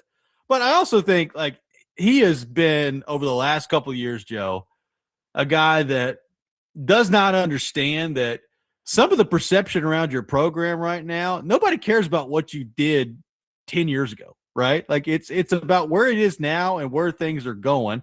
And the bottom line is they massively underachieved last year. And I have no idea what they're going to be this year. Like, quarterback's a big question. They still got a lot of talent on the team, but it does feel like that window that they were in to consistently compete and or win national championships is gone. Like, it just doesn't feel like they're there anymore. And I have no idea whether or not he's ever going to get them back there. But like sometimes the indignation that he has that people ever dare say a bad thing about his program just drives me insane. Like, you guys haven't been very good lately. So if you want to fix it, fix your roster, fix your team, then you don't have to worry about that stuff. Yeah, I think, honestly, we're to the point with Clemson fans. This has got to be tough because, like Grace said, it was an incredible run. You win 2 in there. You're beating great Saban teams, by the way, and just titanic matchups. The best programs in college football for a pretty decent stretch would have been Alabama, Clemson, Ohio State, right? Like that, like those 3, you could always count on them to be there, and then there'd be others that would rise up, and then Georgia starts coming. But like that, it was an incredible job. And of course, he was one of the most vocal against, he actually said, and this is where he annoys me, oh, these players getting paid, I'm out of here. And again, it's like, when someone says something like that, and you look at the talent on that roster and you look at some of the recruiting battles they won at the 11th hour against Alabama, Georgia, whoever you want to know, and you got a coach out there talking about players get paid, like there's a little bit of disingenuousness there for one thing. But I'm with you. It's like if you're a Clemson fan, you got to be sick of hearing, it's not like he keeps talking about what they did previously. And if you don't want me around, it's got to get tiresome for the Clemson fan. At the same time, I think if I'm a Clemson fan, I really want him to figure it out because I do think that there's enough of a brand there, and he's a great coach.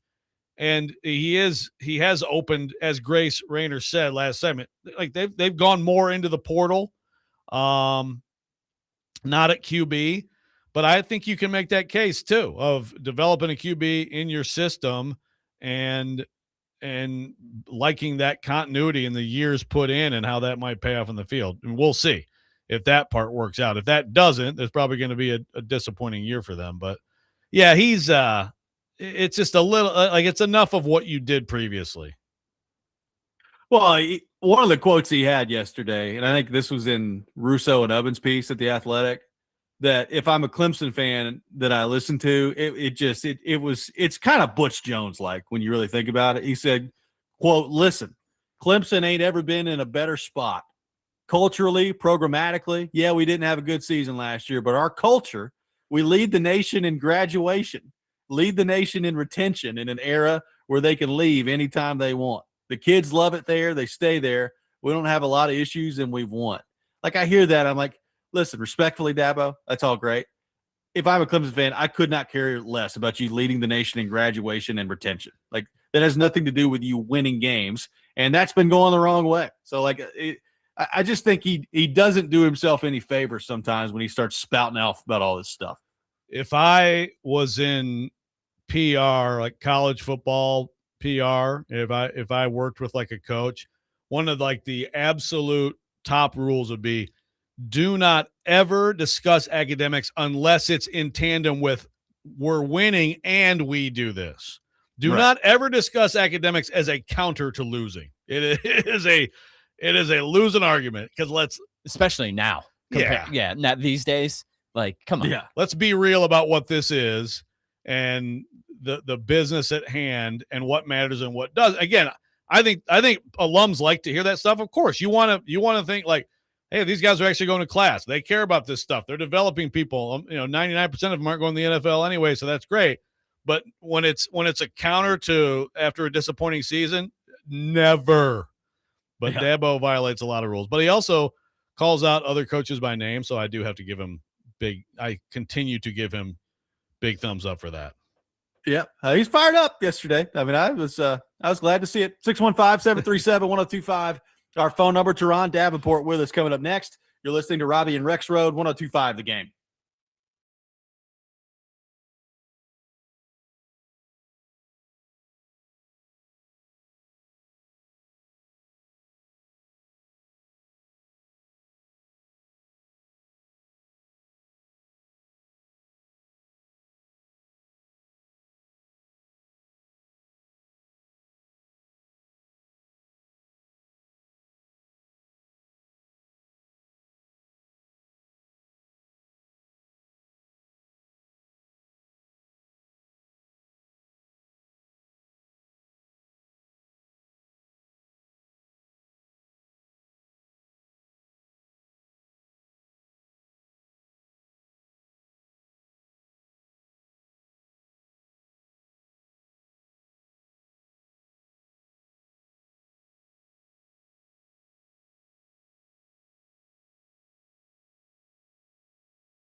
ESPN's Turron Davenport, Talking Titans, now on Robby and Rexrode on ESPN 102.5 The Game and the Game Nashville app. It is that time of the week here on the program. We head to our phone line driven by WilsonCountyHyundai.com and welcome in Turron Davenport to the show from ESPN, presented by Bart Durham Injury Law. TD, good morning. How are you? I'm well. Good morning. How are you guys? Doing awesome, man. Appreciate you taking time to be with us. So, TD, we talked about this a little bit earlier in the show, and just kind of thinking out loud, have we as a whole, as like a community heading into this training camp, have we maybe underrated the growing into a new system, a lack of system comfort here for Cam Ward as maybe a storyline heading into things, with all the newness that's there, with all the players they've added, with the coaching staff, all these things? Like, is it unrealistic to expect that there's just not going to be any growing pains for Ward heading into a new system and a new coach heading into camp? Yeah, it's very unrealistic, and I think that is something that's been minimized. Obviously, he had some of the accuracy issues, et cetera, in OTAs, and they got better in minicamp. But, I mean, when you're throwing to a Wan'Dale Robinson, who you got to get used to, it's going to happen, right? And so that's why you saw in minicamp where he started to target him a little bit more, and you saw them begin to get on that same page. It's definitely – there's reason for concern, but I think the level of concern was a little bit heightened as opposed to just understanding the newness, as you pointed out. So, TD, the Netflix quarterback series, it seems like Cam, maybe played second fiddle to some of those other guys, but some interesting stuff. Anything in that whole thing that really surprised you about him, or that you learned that you're like, oh, wow, that's interesting? No, not necessarily. Obviously not being there when he and Callahan had the conversation after Callahan got fired. That was something new. Callahan was like, hey, man, good luck. It was just kind of funny to me how, like, immediately Cam Ward knew what happened. He was like, you got fired? So I guess you could say I'm just going to guess. You got fired? Yeah. So I guess, seeing that interaction, that was new, but I'm not seeing it, but hearing him tell his lady about it. Yeah, it was pretty wild to see that. So, TD, speaking of Ward, like, one of the things that we've talked about with Tate this offseason is, like, how awesome would it be for Titans fans to just finally have, like, a first-round pick that comes in and immediately you're like, yep, look at that guy. I mean, that's why they took him at number 4.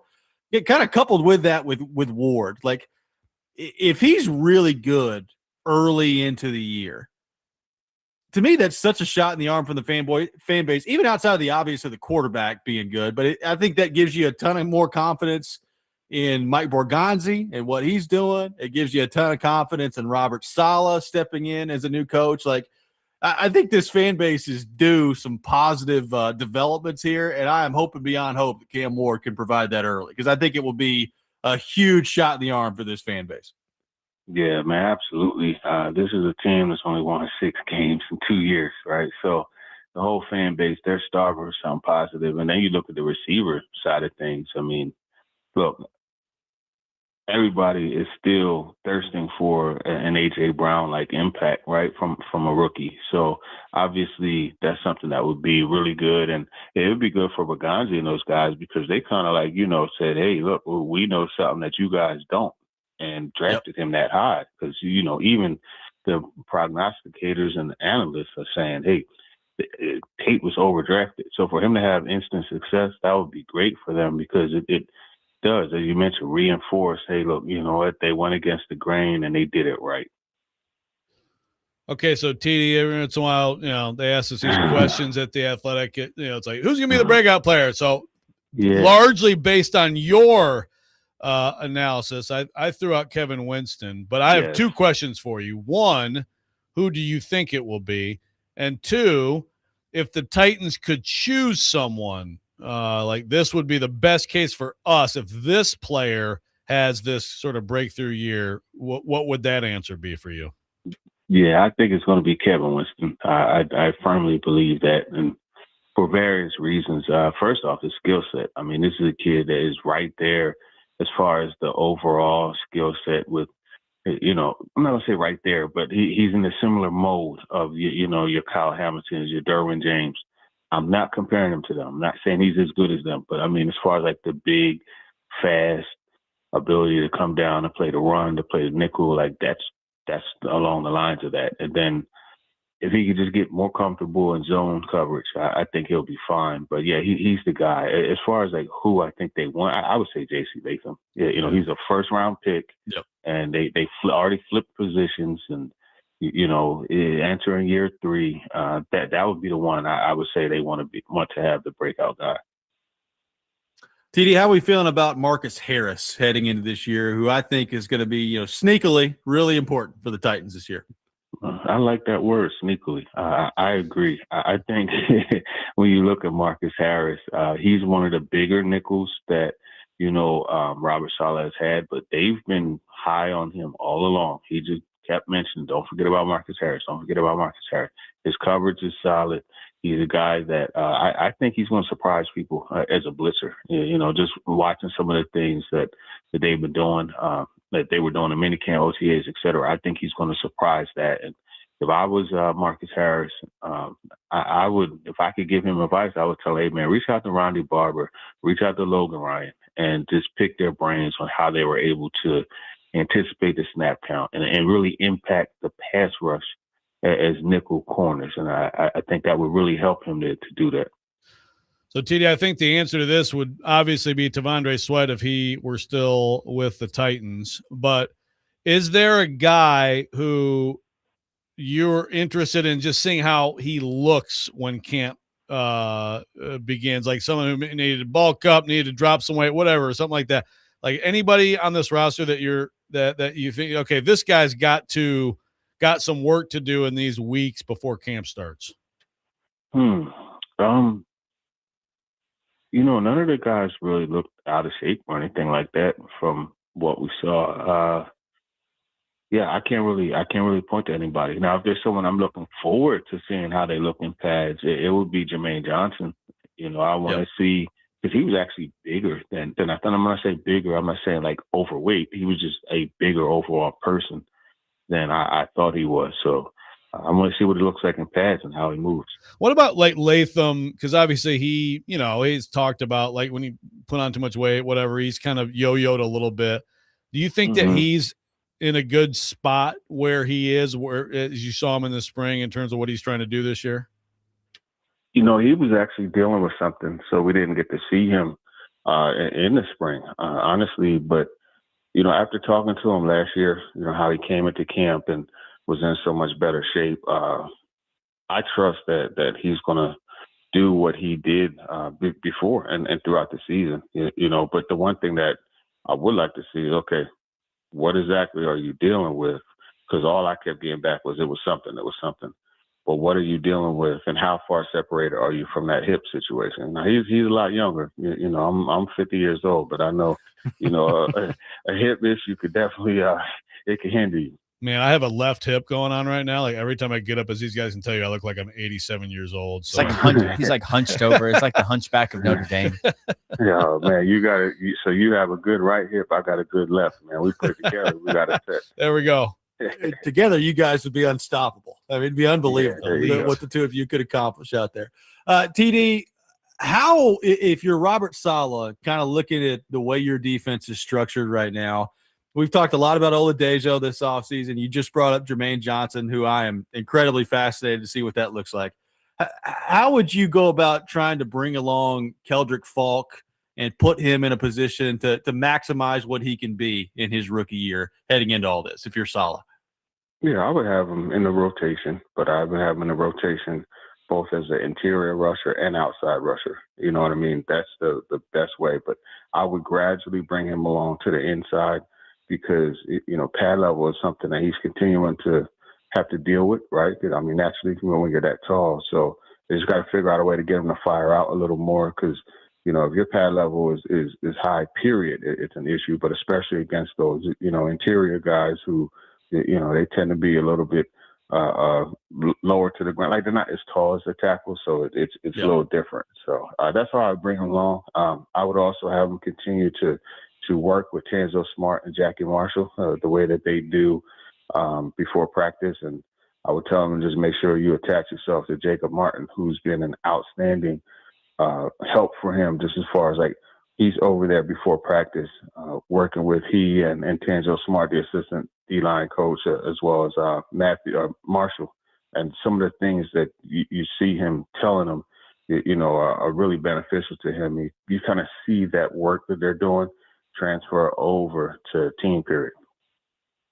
So a week into camp, TD, we're going to be talking about this player that we aren't talking much about. If you had to pick someone, Tajay Spears. Okay. Tajay had that same bounce that he had last year heading into training camp and before he got hurt in the Bucks game. And, I think that's who we're going to talk about. Just, how quick he is, how again, that bounce and catching the ball at the backfield in addition to running it. All right, TD, last thing for you. Where's LeBron going? Where do you want to see him play? Well, I mean, it's been 43 years since Philadelphia has gotten the Sixers have won. So I would say there, but he's going to Cleveland. Come on. We know where he's going. I know. See, I think I've said that. Drawing it out. I've said that before on a few things, like, it's definitely there. Because I actually thought it was going to be Philly for sure for a minute, because I still think that you could make the case for that. But you think for sure it's Cleveland? Yeah, I think it's Cleveland. But I tell you one thing, the barbers in Philly would be good for him. He likes that Beijing, that dye. You know what I mean? And they do a mean job with that. My dad still gets that, and of course he's 70-something and LeBron's 40, but still, that would be something for him. Maybe a selling point for Philly. Nice. I think any selling point you can make is a good selling point. That's good stuff. I like that. The TD, great stuff, man. Appreciate you as always. Have a great weekend, and we'll talk to you next week, my friend. All right, for sure. You guys have a great weekend. Go Mets. There we go. There we go. Turron Davenport with us here on the program, taking your thoughts. At 615-737-1025. We'll react to what TD had to say coming up next. Robby and Rexrode, 1025 The Game.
Stay updated on the SEC Media Days with 102.5 The Game. SEC Media Days coverage will begin on Monday, and our coverage is brought to you by Shaneco, Tri-State Water, Power, and Air, and the Music City Kickoff Game featuring Ole Miss taking on Louisville September the 6th at Nissan Stadium. Get your tickets today at NashvilleSports.com. Appreciate TD for being with us in the last segment, taking your thoughts on the Titans at 615-737-1025.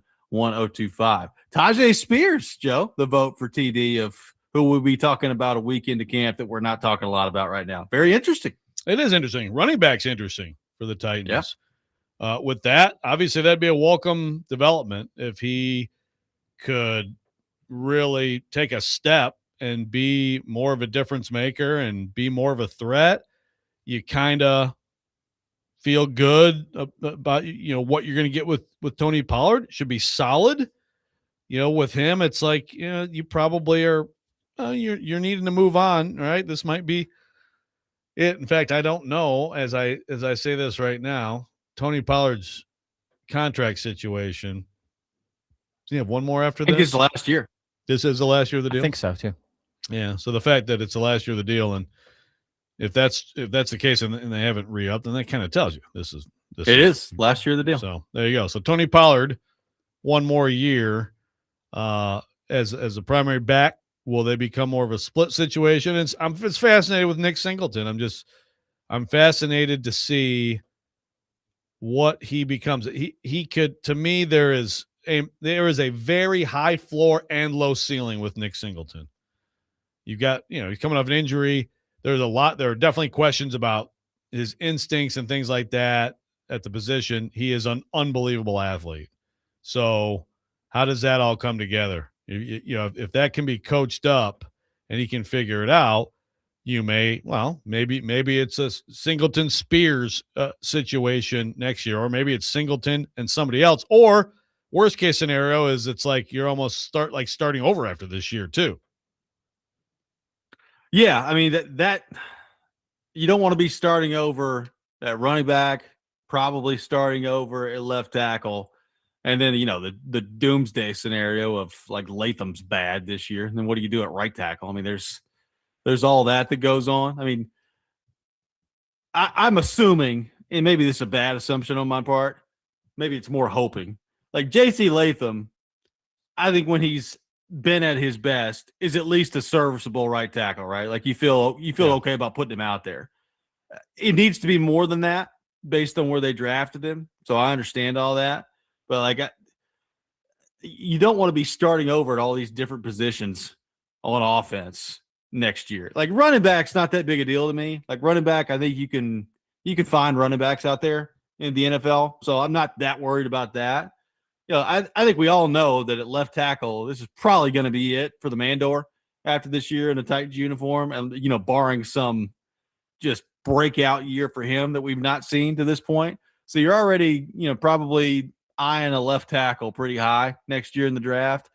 It'd be great, like whether it's running back or elsewhere, to identify maybe a couple of guys this year that play much better than you think they're going to as an organization, and maybe eliminate some of these needs that you think you're going to have moving forward. Like it's been a while since they've had some of that. They need more of those guys stepping into those roles.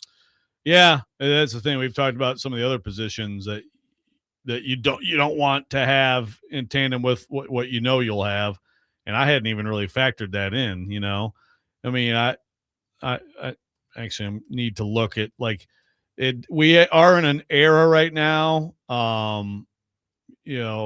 Where you can kind of pick up pretty good back, for not too expensive on the free agent market. And you can also, you can find middle round players or even late round players, as the Bears can attest, who can come in and be really good. But like if Singleton hits, that's that'd be great outcome for them, because that's they may be looking at, as TD, talking about Winston, they may be looking at a couple of injury related value picks from Penn State that can end up being really key for them.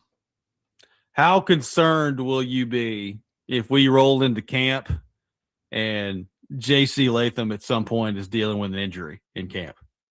Yeah, it's a great point by TD. And, a texter here says, God, Latham has to work out. It really is. Like, there's a lot on that happening. You think about it, and it's just all the different things you have to deal with. And also just beyond, like, the future issues and having to address that, just what will that mean on the field this season if it goes bad? If he's bad / he can't go because, like TD said, the hip thing last year, he's had injuries. You never like seeing someone miss that time. I feel like that time in the spring, I assume maybe they saw him some, but, that time in the spring that you're not repping anything with a new offense, new OC, not great. Young player. He already has his own stuff to work out and get better at. And then also, by the way, different terminology, different rules, different O-line, all that stuff. So, it's and then if you are wondering, we're sitting there in camp, it starts up and it's like, well, Latham, day to day, we'll see. That's a bad deal.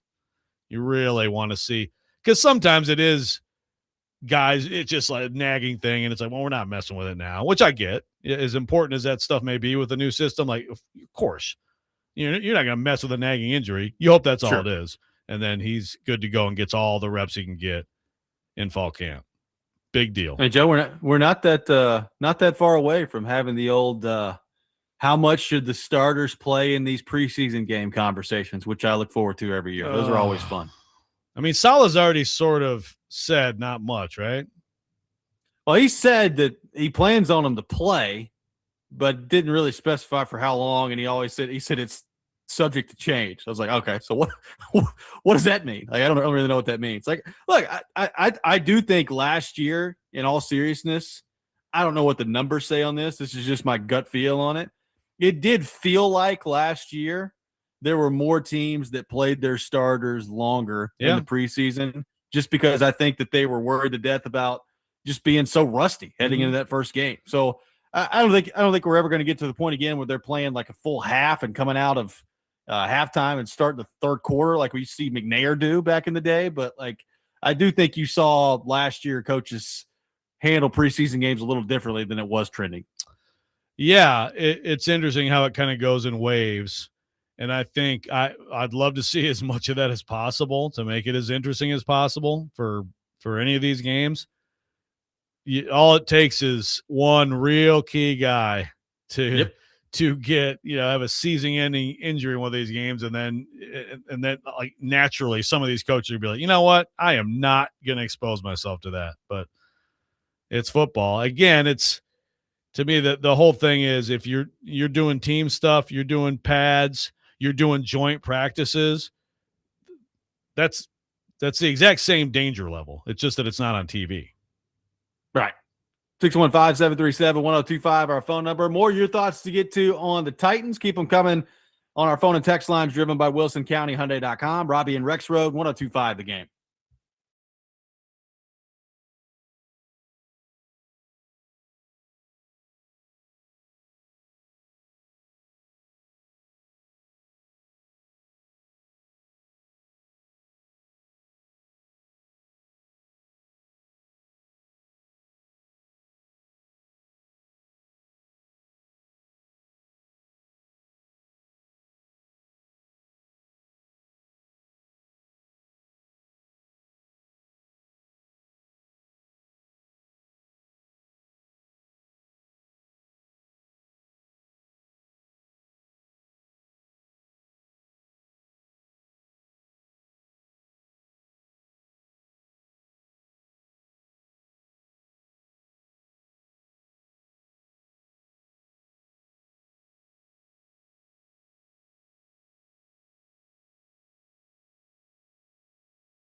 Robby and Rexrode, presented by Green Ventures Landscaping for homes and businesses that want to stand out, not blend in. Visit greenventureslandscaping.com. We are live from our Busy Bee Plumbing, Heating, and Air Conditioning Game Nashville studios, home of the $99 yearly Beehive membership, where the buzz is always about great service. Joey had this discussion earlier in the show. There are 21 NFL teams that have changed offensive coordinators, which is kind of amazing when you think about it. And, some of them are, like Mike LaFleur is coming in as the head coach of Arizona. So you're just, an offensive guy coming in to handle things there. Like, the Titans are obviously one of those with Brian Daboll coming in. There's a new system that Cam Ward in year 2 is having to learn here. You heard TD talk about it a couple segments ago about what that could look like and maybe how it's been under-discussed heading into all this. What do you make of kind of that idea of, into camp? I think everybody's just going to expect a certain level of sharpness from Cam Ward based on, the second year as a quarterback, a number 1 overall pick. But in the meantime, like, he's dealing with Brian Daboll, learning a new system, getting timing down with new receivers, all those things. And it's not crazy to think that may take a little time here. Yeah, I think it's definitely something that you have to keep in mind. I guess it sort of muddies it up. Some people would look at it like, oh, good, another excuse for Cam missing throws, right? But the reality is there are times that something might look just like an errant throw and it was a miscommunication or it was a misunderstanding on his part. You definitely hope there's way less of that. Hit the ground running once camp starts. Now, some things you just can't get that much better until you rep them. And you rep them with your O-line, you rep them with your receivers. So, there's a limitation, but whatever you can do between the end of the spring mini camp, all that stuff, and camp, you would hope Cam would have done. And yeah, it's just another complication. It should, hopefully it's a good thing, because you come out the other side and you're in a system that benefits you more, working with someone who has demonstrated he really knows how to get the best out of quarterbacks. So, but yeah, early on, I think it's more than just is Cam's accuracy better, are his mechanics better, and all that. And again, sometimes I think it's just, you could be standing on the sideline and see something and not know for sure if that's just that, he had a misfire or there was something more to it. How does this affect the Cam do or what are you doing conversation when it comes to like missing balls in camp? Like, how do you just blame Daboll? Like, how do you do this if you're a Titans fan? The Cam do's, the hardcore Cam do's are going to be, I'm sure they're ready to turn on Daboll. Yeah, it was all mirage with Josh Allen, Daniel Jones, et cetera, et cetera. The what are you doings are probably going to be quick to be like, Brian Daboll, pretty established track record, so he's not the problem. Now, most people should, again, be in the, what did we decide on the middle? Catches Cambivalence? Cambivalence. Yeah, that's the way to go. The cambivalence. I kind of like cambivalence. The cambivalence is good. Yeah. And that's what, just keep an open mind. We should all have an open mind on this stuff, Do we think the choice option routes will be, in the long term, a better situation for Ward? I wonder how he'll, with the choice routes, with the wide receivers in the offense, that seems different this year.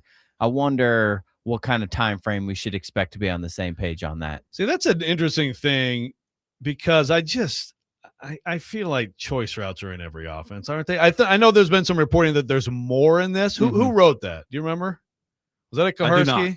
I can't remember off the top of my head. I remember it may have been Kuharski. I remember reading something, and it's I'm not saying. I mean, look, I think they need to do more RPO than they did, but yeah, I mean, like that's something that I think you have to have a certain amount of in your offense in the NFL these days. You have to have the ability for the quarterback and receivers to read the same thing on the fly and adjust and over again, make the right choices at the same time together. So, that is one of those where you are, obviously you're reliant on the other end of it, right?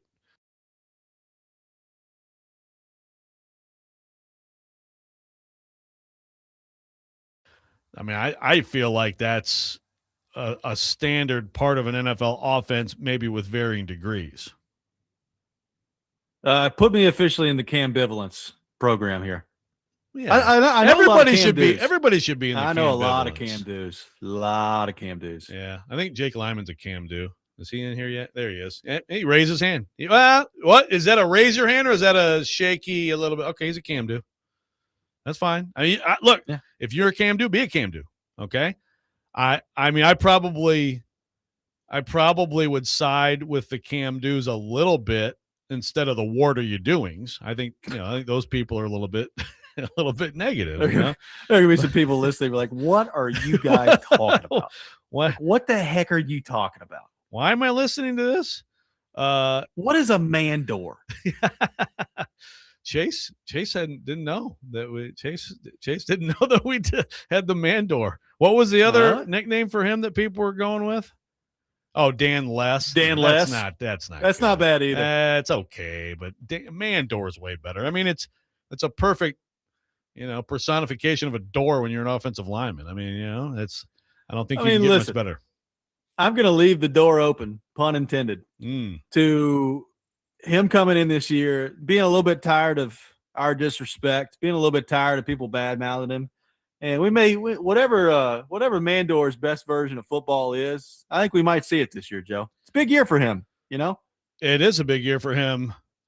Speaking of Chase, I don't know if Chase is going to have us out there. Usually it shows a little early, but if so, is it possible Mandor goes Jeff Simmons on Andrew, on us, on one of us? It's very possible. Yeah. Texter here says the scary thing is really good chance Titans go to next year's draft needing to spend high-level picks on a left tackle, right guard. Well, that's not going to be a high pick. And a cornerback. You could throw center in there, but I think they'll give Coogan a shot. Yeah. I mean, I agree. Certainly, it's why – cornerback, I really think that's coming. It just makes sense. Like you need to get a good young top 3 round cornerback. I think in the system here. You're absolutely, in all seriousness, on Dan Moore. I'll use his proper name. He's okay. He's average at best, and average is fine. You can get through that if other parts of the line are good. If you are looking at left tackle and right tackle, it's just a real problem. And with Coogan, look, the comparison, I've heard people talk about, remember Vrabel was talking about Aaron Brewer, tougher than a $2 steak. Yes. Also, Aaron Brewer is the most athletic center in the league. He's small, but that's the trade-off, right? He's a tremendous athlete. It'd be great to see Pat Coogan work out. I think people need to keep their expectations.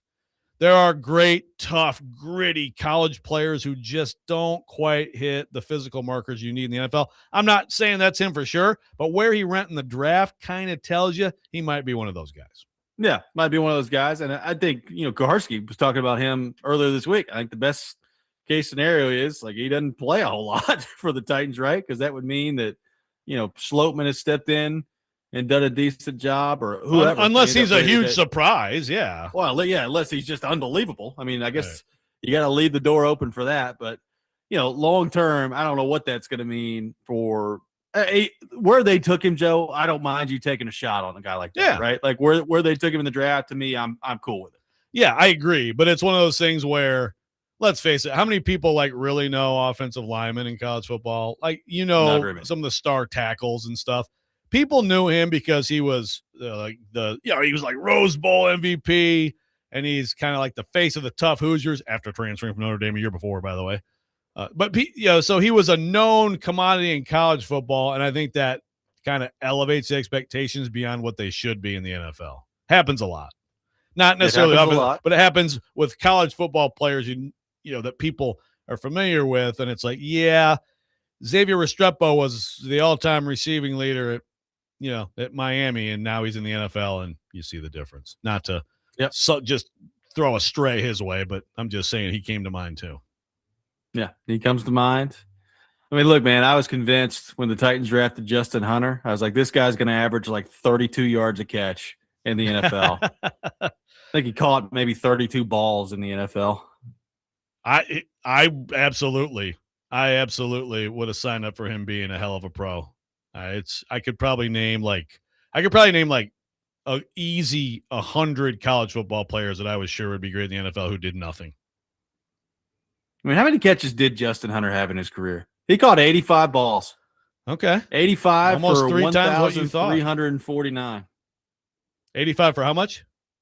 1,349. Okay. I mean, he had 1,000 yards in a He career. Yeah. In 6 years.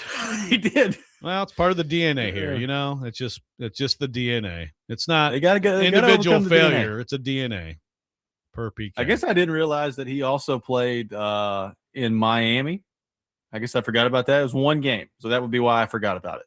Yeah, I had Tennessee, no idea. Buffalo, Miami, and Pittsburgh. I do not remember the Justin Hunter Miami tenure. No, not at all. Not at all. There's gonna be a lot of guys this year who play for Miami who we also won't remember that they were in the NFL.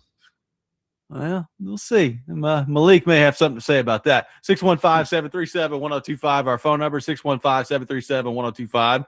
We'll wrap up the show coming next, including a very strange story coming out of New Jersey. We'll get into that. Robby and Rexrode, 1025 The Game.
Final segment of the day, Robby and Rexrode, 1025 The Game. Taking your thoughts at 615-737-1025. Joe, an interesting story out of New Jersey with athletic powerhouse Rutgers at the center of it. This is from NJ.com, says that New Jersey taxpayers are now officially contributing to Rutgers' ongoing push to compete in NIL, dominating college sports, as a part of a record $60.7 billion state budget that was signed last month. New Jersey lawmakers for the first time agreed to earmark $5 million in taxpayer money directly for Rutgers athletics. So apparently there's $373 million in total designated for Rutgers' new their campus up there, but $5 million is the state appropriation going to Rutgers for NIL, and it's labeled as marketing, events, and attractions. And according to a spokeswoman from Rutgers, it says it will not be used for NIL funds directly paid to student athletes. But that's what this article is suggesting, that this is going to be a $5 million taxpayer money directly for Rutgers NIL. What do we think of that, Joe? Oh, it's going to go over really well. That's going to go over really well there, especially with the return on investment you'll get for Rutgers. Yeah, well, Schiano, he's battling in there for all the Schiano truthers who thought he should have been the hire Knoxville. I mean, it's his bet. What were they last year? 5-7. I think so. He's been around. Yeah, he's been around. I think he had a 7-6 year before that, maybe, which honestly is actually pretty good work by him at Rutgers. But yeah, that's going to go really well. And I love that. Yeah, this is not going to be. The spokesman said it's not going to be used for that. So is this like birthday party money? Is what? What else is it used for? Then? I don't know. I'm sure they can put something down on those reports. Also, marketing. Very broad category. Yeah, it's a lot of marketing.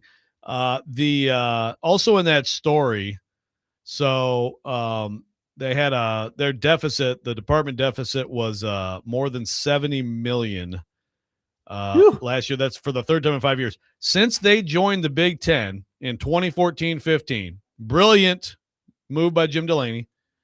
Rutgers athletics deficit is $516.9 million. They have a deficit of $500 million since joining the mighty, rich, wonderful land of milk and honey Big Ten. How about that? How's that possible?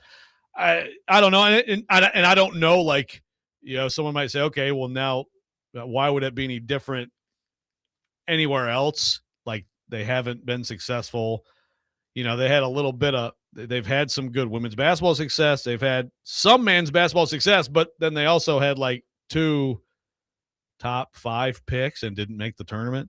And then obviously football is, they're 500 at best. That's an incredibly high number. If we go back to think about how much college athletics has changed, back when they being the Big Ten added Rutgers and added Maryland, the whole idea back then, it was all about cable subscribers, right? That's all it was about. It was about you're going to get New York eyeballs. You're going to get enough people because of different cable companies that you're just basically going to tax all these people and reap major benefits if you're the Big Ten. And as we know, the entire media landscape changed drastically, right after that. And it turns out to be a pretty bad move, frankly. But that's the other part of that number. Is nobody in that area cares about college sports at all. So there's also that. Right. Yeah. Now, again, in the old way, there was enough it just locked in on your cable subscription that it didn't matter.